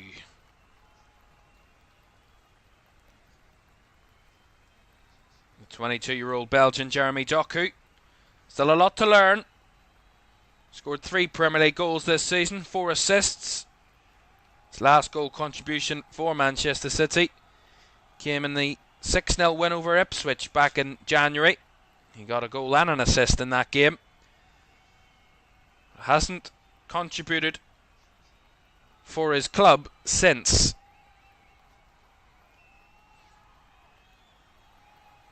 I say he hasn't contributed for his club because he got an assist for Belgium in the international break. So he has got an assist, but he hasn't got it for Manchester City since mid-January. So over 3 months. It looked like Marco Asensio was getting ready for Villa on the bench there. So more movement for Villa. More substitutions very shortly. Just over 15 minutes to go here at the Etihad. Man City 1, Aston Villa 1. Here comes Doku, first involvement down that left side. Trying to find it through to Gundogan, but well closed out there by Manchester City. Or by Aston Villa against Manchester City there. And Morgan Rogers was going nowhere with that one. Throw in to the home side. So Ollie Watkins and Marco Asensio were coming on. So Rashford's going to be replaced by Watkins. Rashford, who's already scored the penalty. He hit the post and he hit the side netting in 2 other big chances. And now Ollie Watkins is going to come on and try and give himself something for a place to fight for in the team. Trying to win this game for Aston Villa. And Marco Asensio's also coming on for Aston Villa. And he's going to replace Amadou Onana. So, interested to see what way that works out for Aston Villa. I'm guessing John McGinn will drop into midfield and Asensio will go out where Jacob Ramsey was playing in the wide area. So it's still a 4-2-3-1 from Villa. Camara and McGinn will be the central 2. A little bit deeper, I think, and then I think actually maybe Tielemans has actually dropped back, actually. Never mind, it's still 4-2-3-1 from Villa. They're just swapping about. Still the same system. Doesn't matter, though. They need to find a winning goal. A minute. Man City with that wasteful pass towards Jeremy Doku by Joško Gvardiol. Barcelona have taken the lead against Mallorca. Dani Olmo at the start of the second half has given Barcelona the lead, which puts them, as it stands, 7 points clear of Real Madrid, but Real Madrid will still have to play. They go to Getafe tomorrow evening.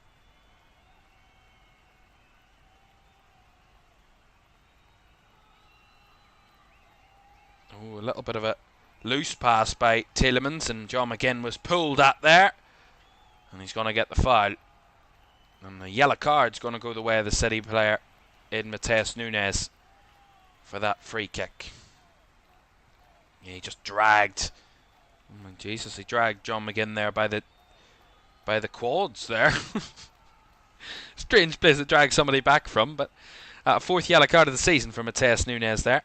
Free kick taken, over the top it goes. Rodgers struggling to bring it down and control it. Stepping in is the class of Marco Asensio. Takes it cleanly, rolls it down the line for Rodgers. Gvardiol trying to see him out. Rodgers gets the ball towards the box. Bernardo Silva's header towards O'Reilly, who clears away. That was good work. Seen the class of Marco Asensio there. Linking up with Morgan Rodgers, just keeping the coolness and the composure in the Villa attack there. Not getting flustered. Just calm with every given situation. And that's one thing that Villa do have in Marco Asensio as well. It's not just his quality, but it's the experience he has. You know, we forget sometimes he's 29, so he's not new to the game, Spaniard. And it's that experience that will also help Aston Villa out, combined with that immense quality that he possesses. McGinn, wide to the left side. Digne, back to his captain, John McGinn, out wide to Digne again. Digne with a cross into the box, and caught well by Ortega. Ollie Watkins was in the vicinity, but Ortega claimed it cleanly. Now he lays it off to Bernardo Silva. Good challenge by Digne to intercept the play. Torres asking for calm. Tielemans.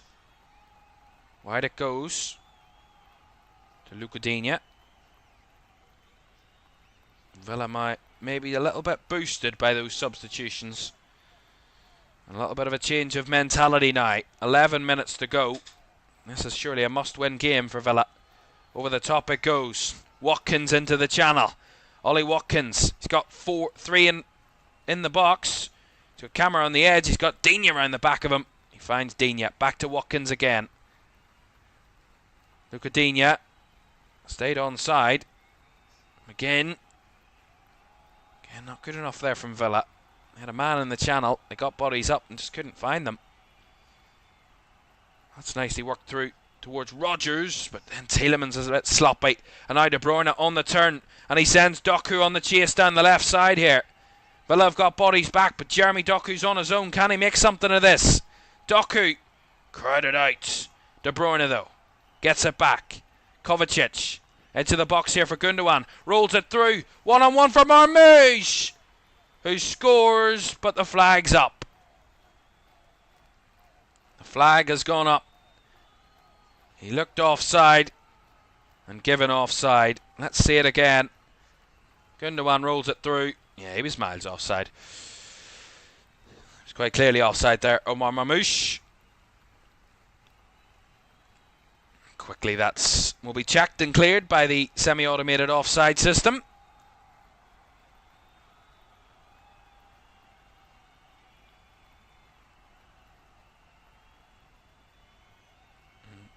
The referee just a bit pedantic about where the free kick's going to be taken here for Aston Villa.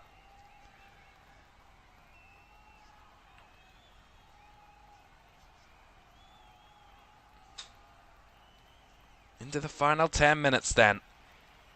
Can one of these two find the extra little bit of quality to try and win this game and claim a massive 3 points for their season? Season for Villa that will be one to remember, you know. Their first Champions League campaign in over 40 years. And they're chasing it again. They want to do back-to-back. They want to be back in that illustrious competition next season. Starting the night in 7th. They know that it's tough to come to the Etihad. It's tough to go anywhere away in the Premier League. But especially here. They feel they probably need to win to really put themselves right back in the mix again. City might feel the same way. They win tonight, Manchester City, and they're trying to put themselves right back in the driving seat. Up to 3rd. All over the top there from Villa. Too far away from Luca Digne. Guided back for a goal kick by Ruben Dias there. City have had 12 shots, double the amount of Villa, with 6. But Villa have actually had more big chances. Villa have had 4 big chances in the game. Just 1 for Manchester City. Oh, an awkward bounce here. Watkins in behind. It's not gone over the line anyway, but the flag was up anyway. I mean, he was decades offside. He was so far offside that he saw his own retirement sheet there. I mean, my goodness, he was miles offside.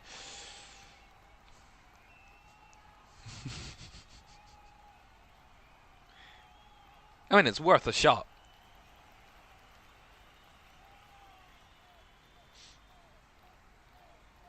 Both strikers finding an opportunity in the box, but both in offside positions. Can they get themselves onside and actually make an accountable change, and an accountable change to the scoreline? The time is not on either of these two teams' side. The fans of Forest, Newcastle and Chelsea will all be praying and hoping that this does end a draw, because that will only benefit those other 3 teams and give them more of an advantage on these two tonight. And it will give them an incentive, if they need it, to go out and win their next game. Reminder that if these two draw tonight and the other 3 win, Newcastle, Nottingham Forest and Chelsea all win, City will be in 6th and Villa will be in 7th come the end of match day 34. And that will be some statement that 2 of the teams that finished in the top 4 last season will be outside of the top 5 with 4 games to go. That would be what is standing in the way of these two if they draw this game. But as I said, there hasn't been anything other than a Manchester City win between these two here since 2007. The last time they drew a game at the Etihad was actually back in 1994, and that was obviously not at the Etihad. City were at home, and that was the last time they drew a game, with City being the home side. Oh, there's a problem here for Ruben Dias. He's in real pain. Ollie Watkins has been shown a yellow card for whatever his part in that whole situation was. Ruben Diaz is not happy. He felt he was kind of elbowed in the face there by Ollie Watkins. Ooh. I mean, there's contact, but it's not violent conduct at all from Ollie Watkins. A little bit of a slap. It's not violent at all. It's a yellow card for just careless behaviour, but it's not a red. It's not a red card. As I was saying, the last time these two drew, with City being the home side, was back in December 1994, in a 2-2 draw at Main Road, of course. And they haven't drawn a game with City being the home team since. The last time they drew was in September 2022. Didn't mean that to rhyme. And a 1-1 draw. Leon Bailey and Erling Haaland on the score sheet on that day. It's not been a commonplace. That's the only draw in the last 13 meetings between the sides. So, home and away. So, a draw isn't very often the case between these two over the years. Gundogan trying to make the difference. Couldn't quite find his man. And now the ball over the top here. And Donyell Malen, who's only on the field here. Malen wins. Aston Villa corner off Nico O'Reilly. Sorry, Zemas, I didn't get senior. What happens if Villa win? If Villa win, they will jump up to 4th. They would be on level on points with Forest, and City would drop down to 6th. Because they would be on 58 points. So they would swap places. At the minute, a draw would see City in 4th and Villa in 6th. But if Villa win, Villa would be 4th and City would be 6th. That's if Villa win, though. If City win, of course, they go up to 3rd and Villa stay in 7th. Corner here. Left-footed delivery. Headed away by Vardiol. The referee quickly gets out of the way as Malen steps up to shoot. Low and hard. And not much ferocity behind that one. Right at Stefan Ortega there. Nice rollout. Finding the space for Matheus Nunes down the right side. It's got a bit open. And it really needs to be a little bit more open from both teams. Kovacic, look at the bodies back here for Villa though. Quickly back into shape, quickly back, crowding out the area. 2.5 minutes of the 90 to go. Ball lifted towards the box. McGinn heads it away. Malen loses his battle there with O'Reilly. Doku now. Inside to Kovacic. Fizzes one towards the box. Digne lost his header, but Matheus Nunes got a deflection. Will be a City throw on the far side here. Is there a moment that will decide this game? That will surely decide which teams get the Champions League this season. Will there be a winning moment here at the Etihad?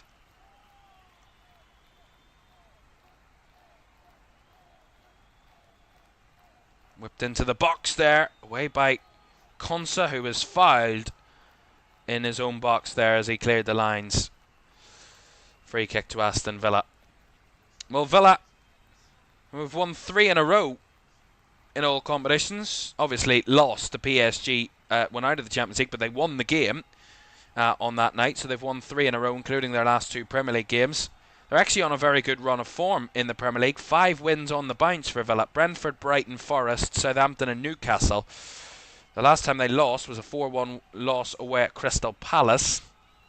That's their only defeat in the last 9 Premier League games for Aston Villa. They've only 2 defeats, dating all the way back to the last 15 games. So they don't lose often, Villa. Certainly recently. But out of those last 15, they've drawn 5 of them. Won 5 of them. Or won 7 of them, sorry. They've drawn 5. Might be 6 for them. Their last Premier League draw was a 2-2 draw with Liverpool at Villa Park back in February. And that was a run of 4 draws in 5 Premier League games. A winless run of 5 games back then. For Manchester City, this would be the 3rd droppage of points in their last 6 games. They're unbeaten in the last 5 though. 3 wins and 2 draws in the last 5 Premier League games. Their last defeat came away at Forest, where they actually had lost 3 out of their last 5 then. They're unbeaten in their last 5 are Manchester City. The last home defeat came against Liverpool back in mid-February when they lost 2-0. As we'll have 5 additional minutes at the end of the 90 then. Is there an injury time winner here at the Etihad tonight? Or will they share the spoils, these two?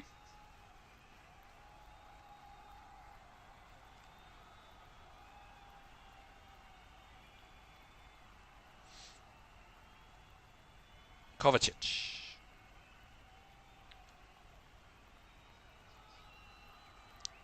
Back to Ruben Dias.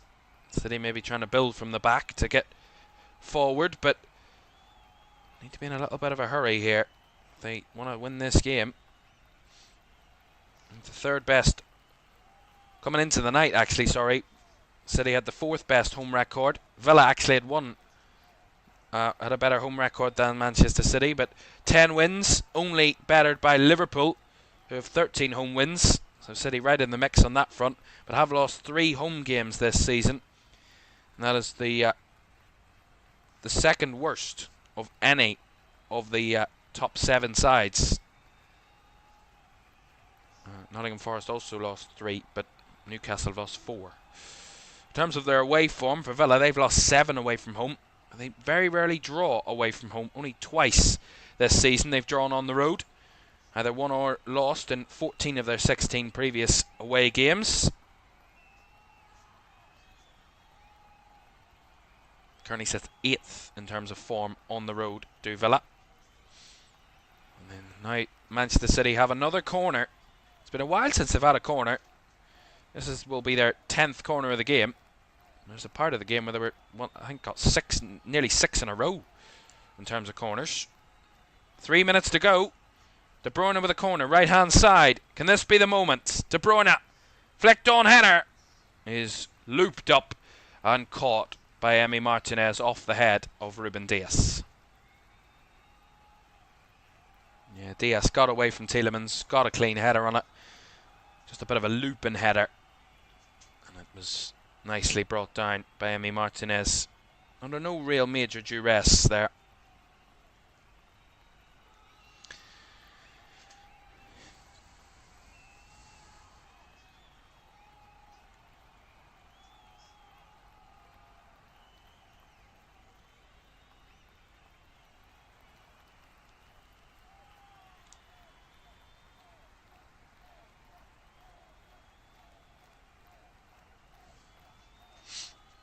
A bit of a collision in the middle there. City with the ball here, with 2 minutes to go. Kovacic. Bernardo Silva now. Vardiol. Right to the left side, finding Doku. Beats past Disasi. Doku bursting away. Jeremy Doku into the box and across, back post. And it's found the nets. Matheus Nunes has got the winner for Manchester City. I said, was there a magic moment? Nunes might just have it. Agony for Aston Villa and Unai Emery, but delight for Manchester City and Pep Guardiola. Villa fought so hard, but Manchester City, cruel as they can be, are delighted that they might have just snatched all 3 points here. Massive goal in the race for Champions League. Unai Emery's side would now sit 2 points adrift, with the teams around them a game in hand. I said how important, how massive this result would be if one of them won it, but it would be even more detrimental if one of them had lost it. And it looks like Villa have lost it in the dying seconds. Great from Jeremy Doku. Bursts away from Axel Disasi, who dived in. The space, the chance was there, and he rolled it across the 6-yard box, out the other end, and Matheus Nunes to absolutely smash it in the far corner. City 2, Villa 1. There's not much time left. And that is massive for the race for Champions League. They're going to make a change here. Manuel Akanji's going to come on for Manchester City for Kevin De Bruyne. This will surely just be to run the clock out. There surely isn't much time left.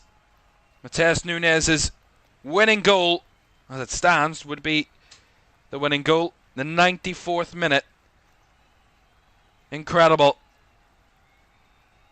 That's what Pep Guardiola wanted. That's what Manchester City needed. And maybe they've just grasped it.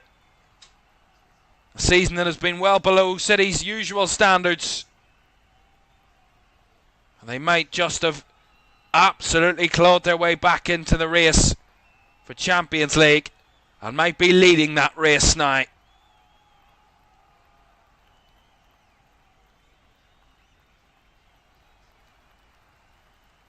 An offside flag there up against the Villa man. Some of the fans inside the stadium thought that was the final whistle from Craig Pawson. Not just yet. Not just yet there. Jumping the gun a little bit. Oh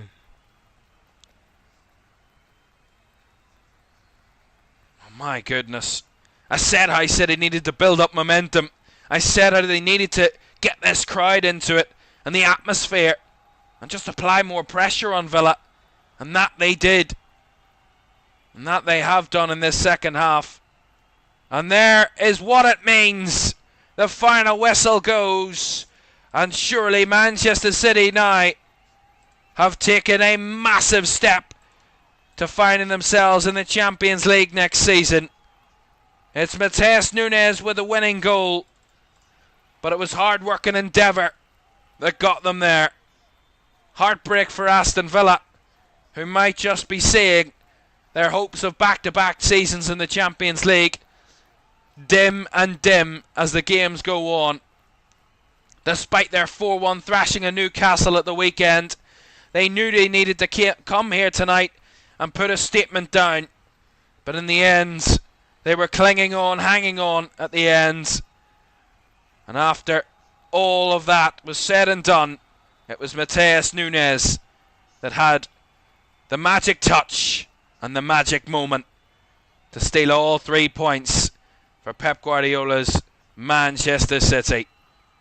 They now take third spot. And of course the other three will have a chance to respond when they play over the weekend and next week. But for Villa, might that just be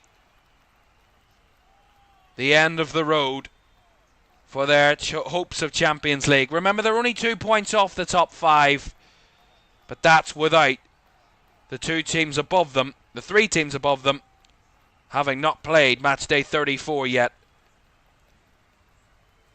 That is what it means. Magic moment. Final score at the Etihad. It's finished Manchester City 2, Aston Villa 1. And there you go. That's a massive moment. And we'll show you what that means for the table. I felt there was a winner in it. And towards the end, it looked like it was Manchester City that were going to grasp it. But you never knew. Villa had that threat in behind. They always had that threat. And the subs, it turned out Jeremy Doku, the substitute, was actually the right choice in the end. Who'd have thought Pep Guardiola would have a better understanding of tactics and coaching and trying to find a winner than I would? Who'd have thought that? Right, that's what it means then for Matchday 34. It gets underway tonight. We have another action-packed game for you tomorrow night in a London derby as Arsenal take on Crystal Palace. That's tomorrow night at 8 o'clock. But let's have a look, a quick glimpse for all you City fans in the chat on what the table looks like. Of course, Liverpool and Arsenal guaranteed top 5 now. Well, they look very likely to be getting top 5. That's the case anyway. But Manchester City now on 61 points, up in third after 34 games. They are a point ahead of Nottingham Forest, but of course Forest and Newcastle could both overtake City if they claim wins in their respective 34th games. They're in 4th and 5th on 60 and 59 points. Chelsea in 6th on 57, and Villa on 57 and 7th. But Villa, of course, have played a game more than the 3 sides above them, which puts them a little bit out of the race now. But it's not done or dusted yet. Remember what's to come. Now, quickly look at the fixtures. There's a couple that still have to play each other. Chelsea still have to play 2 of the other battlers. City or Nottingham Forest still have to play another battler, and Newcastle. So the other 3 teams that might have a little advantage on Villa now all still have to play each other come the end of the season. Villa now have a clean run where they know they need to win as many of those final 4 games as they can, and you never know what can happen. We'll see what way it turns out. Remember, more Premier League action for you tomorrow night, and it could be big. Arsenal take on Crystal Palace. Arsenal know the title should be all but wrapped up, and it would be all wrapped up if Crystal Palace come away with 3 points out of the Emirates tomorrow. We'll see if that can happen. That's tomorrow, 8 o'clock kickoff. Palace, still a chance of 8th place finish for them, which could be a European place come the end of the season, and they've got an FA Cup semi-final as well to focus on, which could be another route to Europe for Palace as well. That's tomorrow night on LFS. For tonight, it's been great. Manchester City have got it over the line. Aston Villa, it might just be the end of the road for them, but you never know. There's still quite a few games to go, but it's Matheus Nunes that has the magic moment and the magic touch tonight for Manchester City. Good night.